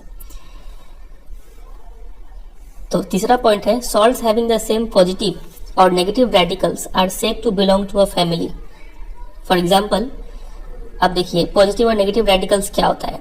जैसे यहाँ पे NaCl अगर लेते हैं, तो NaCl को जब इलेक्ट्रोलाइसिस करेंगे तो ये टूटेगा Na प्लस और प्लस Cl माइनस। तो इसको बोलते हैं पॉजिटिव रेडिकल, इसको बोलते हैं नेगेटिव रेडिकल।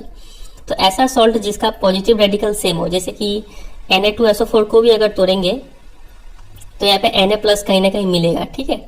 तो पॉजिटिव रेडिकल सेम हो रहा है यहाँ पे। तो हम लोग बोलते हैं कि NaCl और Na2SO4 एक ही फैमिली से बिलोंग करते हैं, ठीक है। सिमिलरली आप चाहे तो NH4Cl और NaCl दोनों में क्लोरीन क्लोरीन है, तो ये दोनों को भी बोलेंगे कि ये दोनों एक ही फैमिली से बिलोंग करते हैं।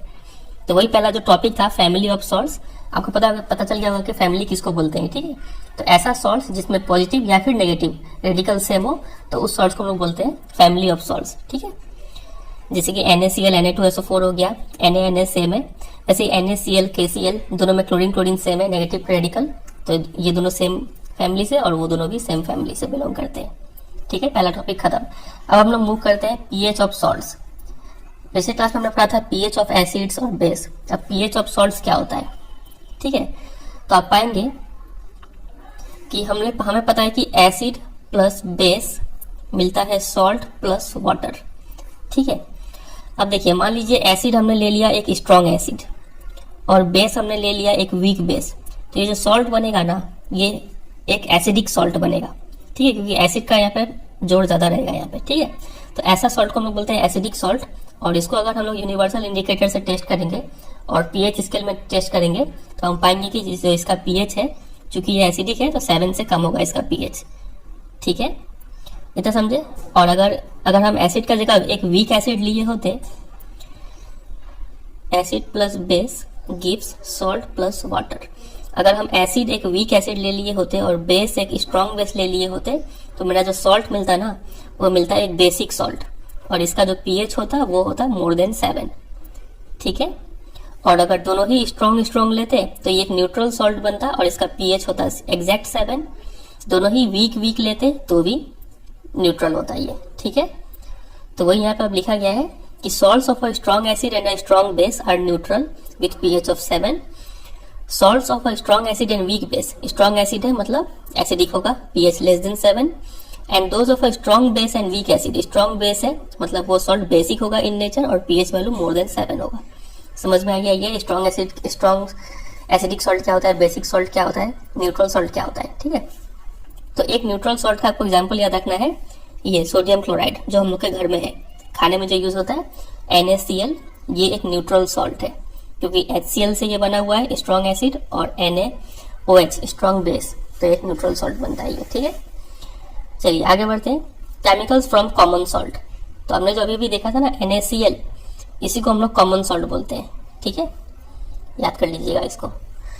तो the salt formed by the combination of hydrochloric acid and sodium hydroxide solution is called sodium chloride, ठीक है। हमने अभी देखा HCl और NaOH मिलकर सोडियम क्लोराइड बनता है और ये एक न्यूट्रल सॉल्ट है, इसको यूज करते हैं फूड में, इतना हमें पता है, ठीक है।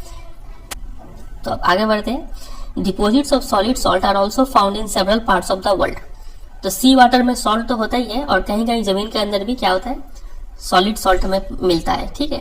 तो these large crystals are often brown due to impurities, और ये जो सॉल्ट के जो टुकड़े मिलते हैं ये ब्राउन कलर के होते हैं क्योंकि उसमें गंदगी होता है बहुत सारा।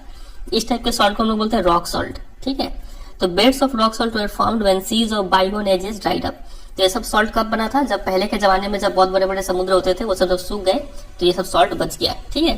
तो rock salt is mined like coal, वैसे खोद के हम लोग जैसे कोयले को खोद के निकालते हैं वैसे रॉक सॉल्ट को भी हम लोग माइंड करके निकालते हैं, ठीक है।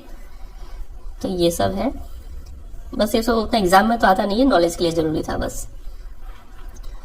तो कॉमन सॉल्ट जो है मतलब NaCl है, वो एक रॉ मटेरियल है फॉर केमिकल्स, बहुत सारा केमिकल्स बनता है कॉमन सॉल्ट से, तो वही आज हमें पढ़ना है, ठीक है, कि कौन सा केमिकल बनता है। द कॉमन सॉल्ट दस obtained is an important raw material for various materials of daily use, ठीक है। एक बहुत इंपॉर्टेंट रॉ मटेरियल है कॉमन सॉल्ट, इससे बहुत चीज बनता है, जैसे कि सोडियम हाइड्रोक्साइड हो गया, बेकिंग सोडा हो गया, वॉशिंग सोडा हो गया, bleaching powder and many more. अब हम लोग क्या करेंगे, एक एक करके सबको पढ़ेंगे, ठीक है। तो सबसे पहले स्टार्ट करते हैं सोडियम हाइड्रोक्साइड से। लिखा हुआ है when electricity is pass through an aqua solution of sodium chloride, जिसको बोलते हैं ब्राइन, ठीक है। अगर पानी में सोडियम क्लोराइड घोल दीजिए तो वो क्या कहलाता है, ब्राइन कहलाता है। तो जब उस पानी से इलेक्ट्रिसिटी पास करेंगे ना तो क्या होगा, ये decomposes to form sodium hydroxide. तो वो सोडियम क्लोराइड जो है पानी के साथ मिलकर क्या क्या बनाएगा, सोडियम हाइड्रोक्साइड बनाएगा, और वही एक प्रोडक्ट मिल गया हमें।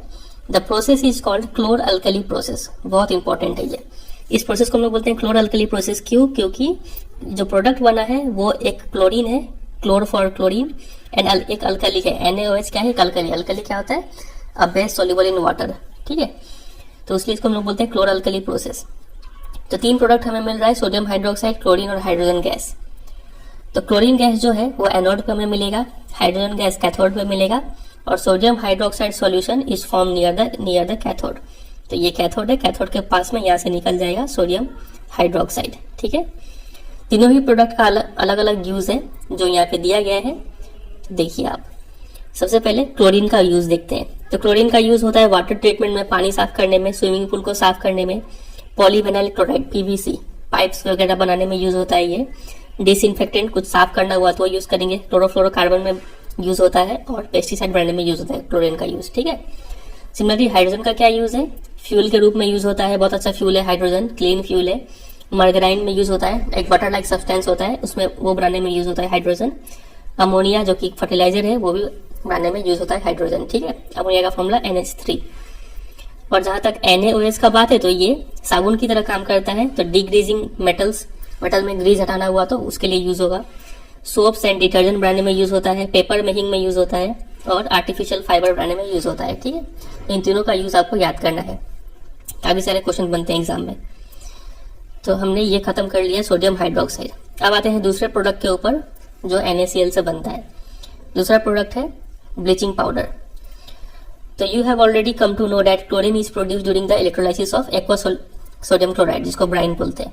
जब ब्राइन का इलेक्ट्रोलाइसिस करते हैं तो क्लोरीन हमें मिलता है, ठीक है, ऊपर हमने देखा। तो this chlorine gas is use for the manufacture of bleaching powder. तो इस क्लोरीन गैस से ब्लीचिंग पाउडर बनता है। Bleaching powder is produced by the action of chlorine on dry slaked lime, जिसको बोलते हैं CaOH whole twice, calcium hydroxide. तो ये सब जो भी हम लोग केमिकल पढ़ रहे हैं ना, जो भी प्रोडक्ट पढ़ रहे हैं, तो उसका प्रोसेस, बनने का प्रोसेस और यूज, यही दो चीज आपको पढ़ना है, ठीक है। तो ये कैसे बना था और इसका यूज क्या क्या है वो हमने देखा। सिमिलरली ब्लीचिंग पाउडर कैसे बनता है, जब हम लोग क्या करते हैं, क्लोरीन को पास करते हैं ऑन ड्राई स्लेक्ट लाइम से, तो ब्लीचिंग पाउडर बनता है। तो ये इक्वेशन याद करना है और ये प्रोसेस याद करना है।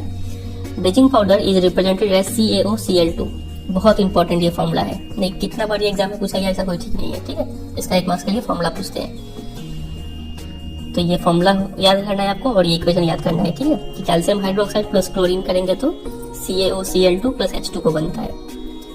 तो ब्लीचिंग पाउडर कैसे बनता है वो हमने देख लिया। अब ब्लीचिंग पाउडर का यूज क्या है, तो पहला यूज है for bleaching cotton and Lenin in the textile industry. Bleaching मतलब होता है कलर रिमूव करना। तो कॉटन और लेनिन का जो कपड़ा होता है उसका कलर रिमूव करने के लिए यूज किया जाता है ब्लीचिंग पाउडर को। For bleaching wood pulp in paper factories, wood pulp लकड़ी के छोटे छोटे टुकड़े होते हैं जिससे पेपर बनता है, उनका भी कलर रिमूव करने के लिए ब्लीचिंग पाउडर यूज किया जाता है। For bleaching washed cloth in laundry, ठीक है, धोए हुए कपड़े का कलर अगर हटाना हुआ तो ये यूज कर लेते हैं। दूसरा यूज है as an oxidising agent in many chemical industries. Oxidising agent भी है ब्लीचिंग पाउडर। ऑक्सीडाइजिंग एजेंट क्या होता है हम लोग चैप्टर 1 में देख चुके हैं। फिर to bring drinking water, to make drinking water free from germs, और पानी साफ करने के लिए तो ब्लीचिंग पाउडर यूज होता ही है। तो ये 3 यूज हो गया ब्लीचिंग पाउडर का, ठीक है। चलिए अब हम लोग मूव ऑन करते हैं बेकिंग सोडा पे, इसको हम लोग बोलते हैं खाने का सोडा भी बोलते हैं, ठीक है। तो baking soda is commonly used in the kitchen for making tasty crispy pakoras etcetera. Kitchen में यूज होता है खाने का soda. Sometime it is added for faster cooking, ठीक है। The chemical name of the compound is sodium hydrogen carbonate. ये main बात आ गया जो आपको याद रखना है। केमिकल नेम है NaSCO3, सोडियम हाइड्रोजन कार्बोनेट, या फिर सोडियम हाइड्रोकार्बोनेट, या फिर सोडियम बाइकार्बोनेट भी बोलते हैं इसको, ठीक है। तो it is produced using sodium chloride as one of the raw material. तो सोडियम क्लोराइड लेंगे, पानी लेंगे, कार्बन डाइऑक्साइड और अमोनिया, ये 4 चीज मिलाएंगे तो अमोनियम क्लोराइड और प्लस सोडियम हाइड्रोजन कार्बोनेट, मतलब बेकिंग सोडा मिल जाएगा हमें, ठीक है। तो बेकिंग सोडा का कुछ प्रॉपर्टी का बात करें तो ये क्या है baking soda. It is a mild non corrosive basic salt, ये बेसिक सॉल्ट है। और अगर इसको हम लोग हीट करेंगे ना बेकिंग सोडा को, तो क्या मिलेगा, देखिए कार्बोनेट है तो कार्बन डाइऑक्साइड गैस जरूर मिलेगा और वाटर भी मिलेगा, और साथ साथ सोडियम कार्बोनेट मिलेगा, H हट जाएगा यहाँ से, ठीक है। तो सोडियम, तो बेकिंग सोडा का क्या क्या यूज है, बनता कैसे है, ये इक्वेशन आपको याद रखना है। हीट करने के बाद क्या क्या प्रोडक्ट मिलता है वो याद रखना है, और इसका यूज क्या क्या है। तो बेकिंग सोडा का यूज सबसे पहला है for making baking powder. Baking powder बनाने में यूज होता है। बेकिंग पाउडर क्या है, बेकिंग पाउडर मिक्सचर है of baking soda and mild adding acid such as tartaric acid, जो कि इमली में पाया जाता है, ठीक है। तो ये दोनों का मिक्सचर को हम लोग बोलते हैं बेकिंग पाउडर, ठीक है ना। तो बेकिंग पाउडर बनाने में यूज होता है बेकिंग सोडा का, कि when baking soda is heated और mixed in water the following reaction take place. तो ये रहा हमारा बेकिंग पाउडर और प्लस एसिड, वो टार्टरिक एसिड से आया हुआ है H+। आपको पता है कि एसिड में H+ देने का शक्ति होता है, तो वो दोनों मिलके carbon dioxide gas plus H2O plus sodium salt of acid, ठीक है।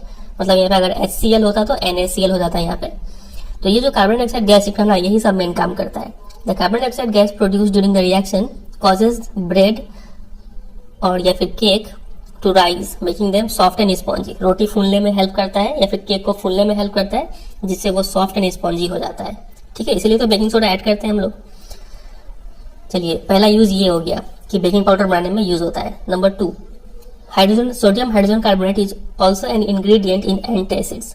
एंटासिड बनाने में भी हेल्प होता है, क्योंकि ये क्या है, बेकिंग सोडा क्या है, एक माइल्ड बेसिक सॉल्ट है। और एंटासिड में क्या होता है, हम लोग बेस का यूज करते हैं। जब पेट में एसिडिटी हो जाए तो हम लोग एंटासिड खा लेते हैं। एक और एंटासिड हम लोग पिछले क्लास में पढ़ा था, मिल्क ऑफ मैग्नीशिया, ठीक है, मैग्नीशियम हाइड्रोक्साइड। तो ये सब आपको याद रखना है। तो being alkaline it neutralises excess acid in the stomach and provides relief. तो चूंकि ये अल्कलाइन है मतलब बेसिक है, तो हम लोग एसिडिटी से ये राहत पहुंचाता है, इसलिए ये एंटासिड में यूज होता है। तीसरा यूज है it is also use in the soda acid fire extinguisher, ठीक है, सोडा एसिड फायर एक्सटिंग्विशर में भी यूज होता है। तो 3 यूज आपको याद रखना है बेकिंग सोडा का। अब आता है वॉशिंग सोडा, इसको बोलते हैं धोने का सोडा, ठीक है। Another chemical that is can be obtain from sodium chloride is Na2CO3.10H2O, जिसको बोलते हैं washing soda. You have seen above that sodium carbonate can be obtained by heating baking soda. तो recrystallisation of baking sodium carbonate gives washing soda. तो जब हम लोग heat करते हैं ना बेकिंग सोडा को तो हमें मिलता है सोडियम कार्बोनेट। अगर इसी सोडियम कार्बोनेट में पानी अगर डाल दें और उसको सुखा दें तो हम लोग बोलते हैं क्या कर दिए, वहाँ पे रिक्रिस्टलाइजेशन कर दिए और उस पानी उसमें जम जाता है। जैसे कि चीनी का जो एक एक दाना है उसको क्रिस्टल बोलते हैं ना, वैसे ये भी बन जाता है। तो Na2CO3.10H2O ये क्या है, वॉशिंग सोडा है।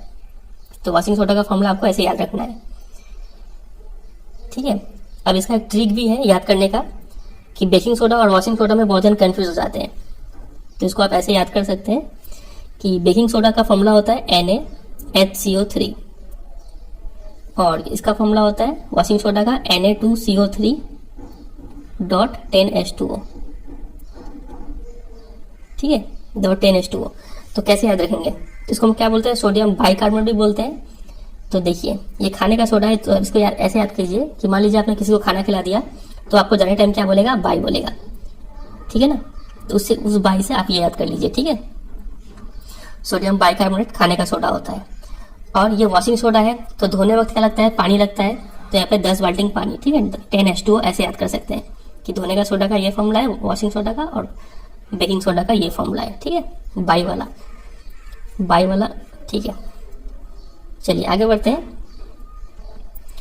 अब हम आते हैं uses of washing soda. Washing soda का यूज क्या है, तो सबसे पहला यूज है is use in glass, soap and paper industry में यूज होता है। Is use in the manufacture of sodium compound such as borax, borax बनाने में यूज होता है जो एक डिसइंफेक्टेंट है। Number 3, sodium carbonate can be used as a cleaning agent for domestic purpose और it is use for removing permanent hardness of water. Water का hardness remove करता है। हार्ड वाटर सॉफ्ट वाटर क्या है इसको हम लोग आगे के चैप्टर में डिस्कस करेंगे, ठीक है। फिलहाल के लिए आप इसको याद कर लीजिए। चलिए मूव करते हैं अगले टॉपिक में। ये जो क्रिस्टल्स होते हैं ना, are the crystals of salt really dry.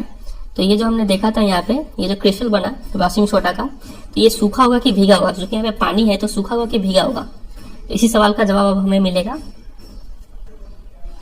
तो ये एक्टिविटी पढ़ेंगे हम लोग, यहाँ पे हमें जवाब मिलेगा, ठीक है। लिखा हुआ है कि heat a few crystals of copper sulphate in a dry boiling tube. Copper sulphate का कुछ क्रिस्टल ले लीजिए, उसको हीट कीजिए ड्राई बॉइलिंग ट्यूब में। कॉपर सल्फेट आप पिक्चर में देख पा रहे हैं वैसा होता है। व्हाट इज द कलर, तो कलर दिख रहा है ब्लू होता है। Do you notice water droplets on the boiling tube. तो जब हीट करेंगे ना तो यहाँ पे हमें वाटर ड्रॉपलेट्स देखने को मिलेगा। इसमें कहीं शीशा पे कहीं पर चिपक जाएगा पानी का बूंद। तो where have this come from, तो ये कहाँ से आया होगा, जरूर कॉपर सल्फेट से आया होगा, ठीक है। उसके बाद बोला गया कि उसमें वापस हीट करने का बाद, तो हीट करने के बाद ना ये जो है ब्लू कलर से व्हाइट हो जाता है, पानी हटते ही ये व्हाइट हो जाता है। अब बोला गया है कि उसमें 2-3 ड्रॉप पानी का ऐड कर दीजिए, ठीक है। जैसे ही पानी डालेंगे तो वापस वो फिर से क्या हो जाएगा, ब्लू हो जाएगा, ठीक है। तो यहाँ पे पूरा लिखा गया है कि copper sulphate crystal which seem to be dry, पहले ड्राई दिख रहा था लेकिन उसमें क्या था, वाटर ऑफ क्रिस्टलाइजेशन था। When we heat the crystals this water is removed and the salt turns white. Copper sulphate एक सॉल्ट है और वह व्हाइट बन जाता है। अगर हम वापस उसमें पानी डालेंगे तो you will find that the blue colour reappears. तो अब हमें समझ में आ गया कि वाटर ऑफ क्रिस्टलाइजेशन होता क्या है। तो water of crystallisation is a fix number of water molecules. Water molecule का फिक्स नंबर होता है जो प्रेजेंट होता है in 1 formula unit of a salt, ठीक है। जैसे CuSO4.5H2O। तो कितना वाटर मॉलिक्यूल्स है, आप बोलेंगे 5 और ये 1 फॉर्मुला यूनिट में, ठीक है। तो 1 फॉर्मुला यूनिट ऑफ सॉल्ट में कितना वाटर ऑफ क्रिस्टलाइजेशन है, 5। तो कितना मॉलिक्यूल्स ऑफ वाटर है, 5। तो यहाँ पे बोलेंगे कि इस सॉल्ट में वाटर ऑफ क्रिस्टलाइजेशन कितना है, 5 है, ठीक है। तो इसका डेफिनेशन आपको याद रखना है। तो इसमें 5 वाटर ऑफ क्रिस्टलाइजेशन है। वैसे ही Na2CO3, इसमें कितना वाटर ऑफ क्रिस्टलाइजेशन है, इसमें है 10 वाटर ऑफ क्रिस्टलाइजेशन है, ठीक है। इसको हम लोग वॉशिंग सोडा बोलते हैं। 10 बाल्टी पानी से याद कर लीजिएगा। फिर और एक सॉल्ट है जिसको बोलते हैं जिप्सम। तो जिप्सम का फॉर्मूला ये होता है CaSO4.2H2O। इसमें वाटर ऑफ क्रिस्टलाइजेशन कितना है, 2 है, ठीक है। अब इस जिप्सम को अगर हीट करेंगे ना तो एक अच्छा सा कंपाउंड बनता है जिसको बोलते हैं plaster of Paris. On heating gypsum at 373 kelvin, मतलब अप्रॉक्स 100 डिग्री सेल्सियस, उस पर अगर हीट करेंगे तो वो क्या करेगा, वाटर मॉलिक्यूल लूज कर देगा and becomes calcium sulphates hemihydrate. Hemi का मतलब आपको पता होगा हाफ ना, हेमिस्फीयर से आप याद किए होंगे हाफ। तो कैल्शियम सल्फेट .12H2O। तो यही चीज का फॉर्मूला है plaster of Paris, POP, pop, ठीक है। तो फॉर्मूला आपको याद रखना है।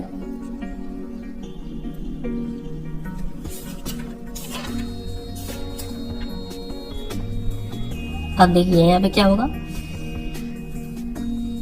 ये ना, तो इस प्लास्टर ऑफ पेरिस का यूज कहाँ पे होता है? तो ये जो सब्सटेंस है प्लास्टर ऑफ पेरिस, डॉक्टर इसको यूज करते हैं as a plaster for supporting fractured bones in the right position.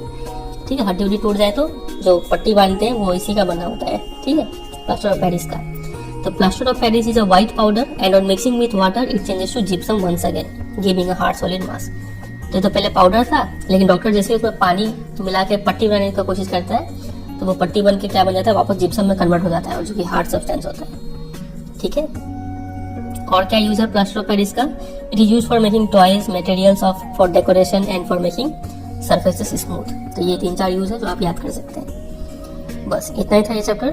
तो इसके ऊपर बहुत सारा क्वेश्चन बनेगा। ठीक है, सबका बनता कैसे है और यूज क्या है, यही 2 से ज्यादा क्वेश्चन बनता है बस। और क्वेश्चन ऐसे भी पूछ सकते हैं, जैसे कि यहाँ पे कुछ क्वेश्चन है, ये रहा, ये क्वेश्चन देखिए। क्वेश्चन ऐसे पूछा जाता है एग्जाम में कि name the sodium compound which is use for softening hard water. तो हार्ड वाटर से किसको सॉफ्ट किया जाता था, मतलब कौन हार्ड वाटर को सॉफ्ट करता है? तो हमने देखा था वॉशिंग सोडा था इसका। वॉशिंग सोडा का फॉर्मूला याद हो गया होगा, Na2CO3 और कितना बाल्टी पानी, 10H2O। ठीक है, ये है वॉशिंग सोडा का फॉर्मूला। फिर ये देखिए, name the substance which on treatment with chlorine yields मतलब गिव्स ब्लीचिंग पाउडर। तो क्लोरीन के साथ क्या मिलाने से ब्लीचिंग पाउडर मिलता था? तो हमने देखा था dry slaked lime, CaOH whole twice plus Cl2 बनता है क्लोरीन का बनता है ब्लीचिंग पाउडर का फॉर्मूला क्या था? CaOCl2। ठीक है, तो ये आपको याद होना चाहिए, और प्लस वाटर भी बनता है। तो इसी तरीके से क्वेश्चन पूछे जाएंगे आपके एग्जाम में। बस इसी के साथ चैप्टर एंड होता है। ये सब क्वेश्चन आप खुद से ट्राई कीजिए और एक्सरसाइज का क्वेश्चन भी ट्राई कीजिए, और कोई भी डाउट हो तो कमेंट सेक्शन में भेजिए, पूछिए। ठीक है, तो उम्मीद करते हैं आज का वीडियो समझ में आया होगा। वीडियो अच्छा लगा तो वीडियो को जरूर लाइक कर दीजिए और दोस्तों के साथ जरूर शेयर कीजिए, और चैनल पर नए हो तो चैनल को सब्सक्राइब भी कर लीजिए। ठीक है, चलिए मिलते हैं बहुत जल्द चैप्टर नंबर 3 के साथ।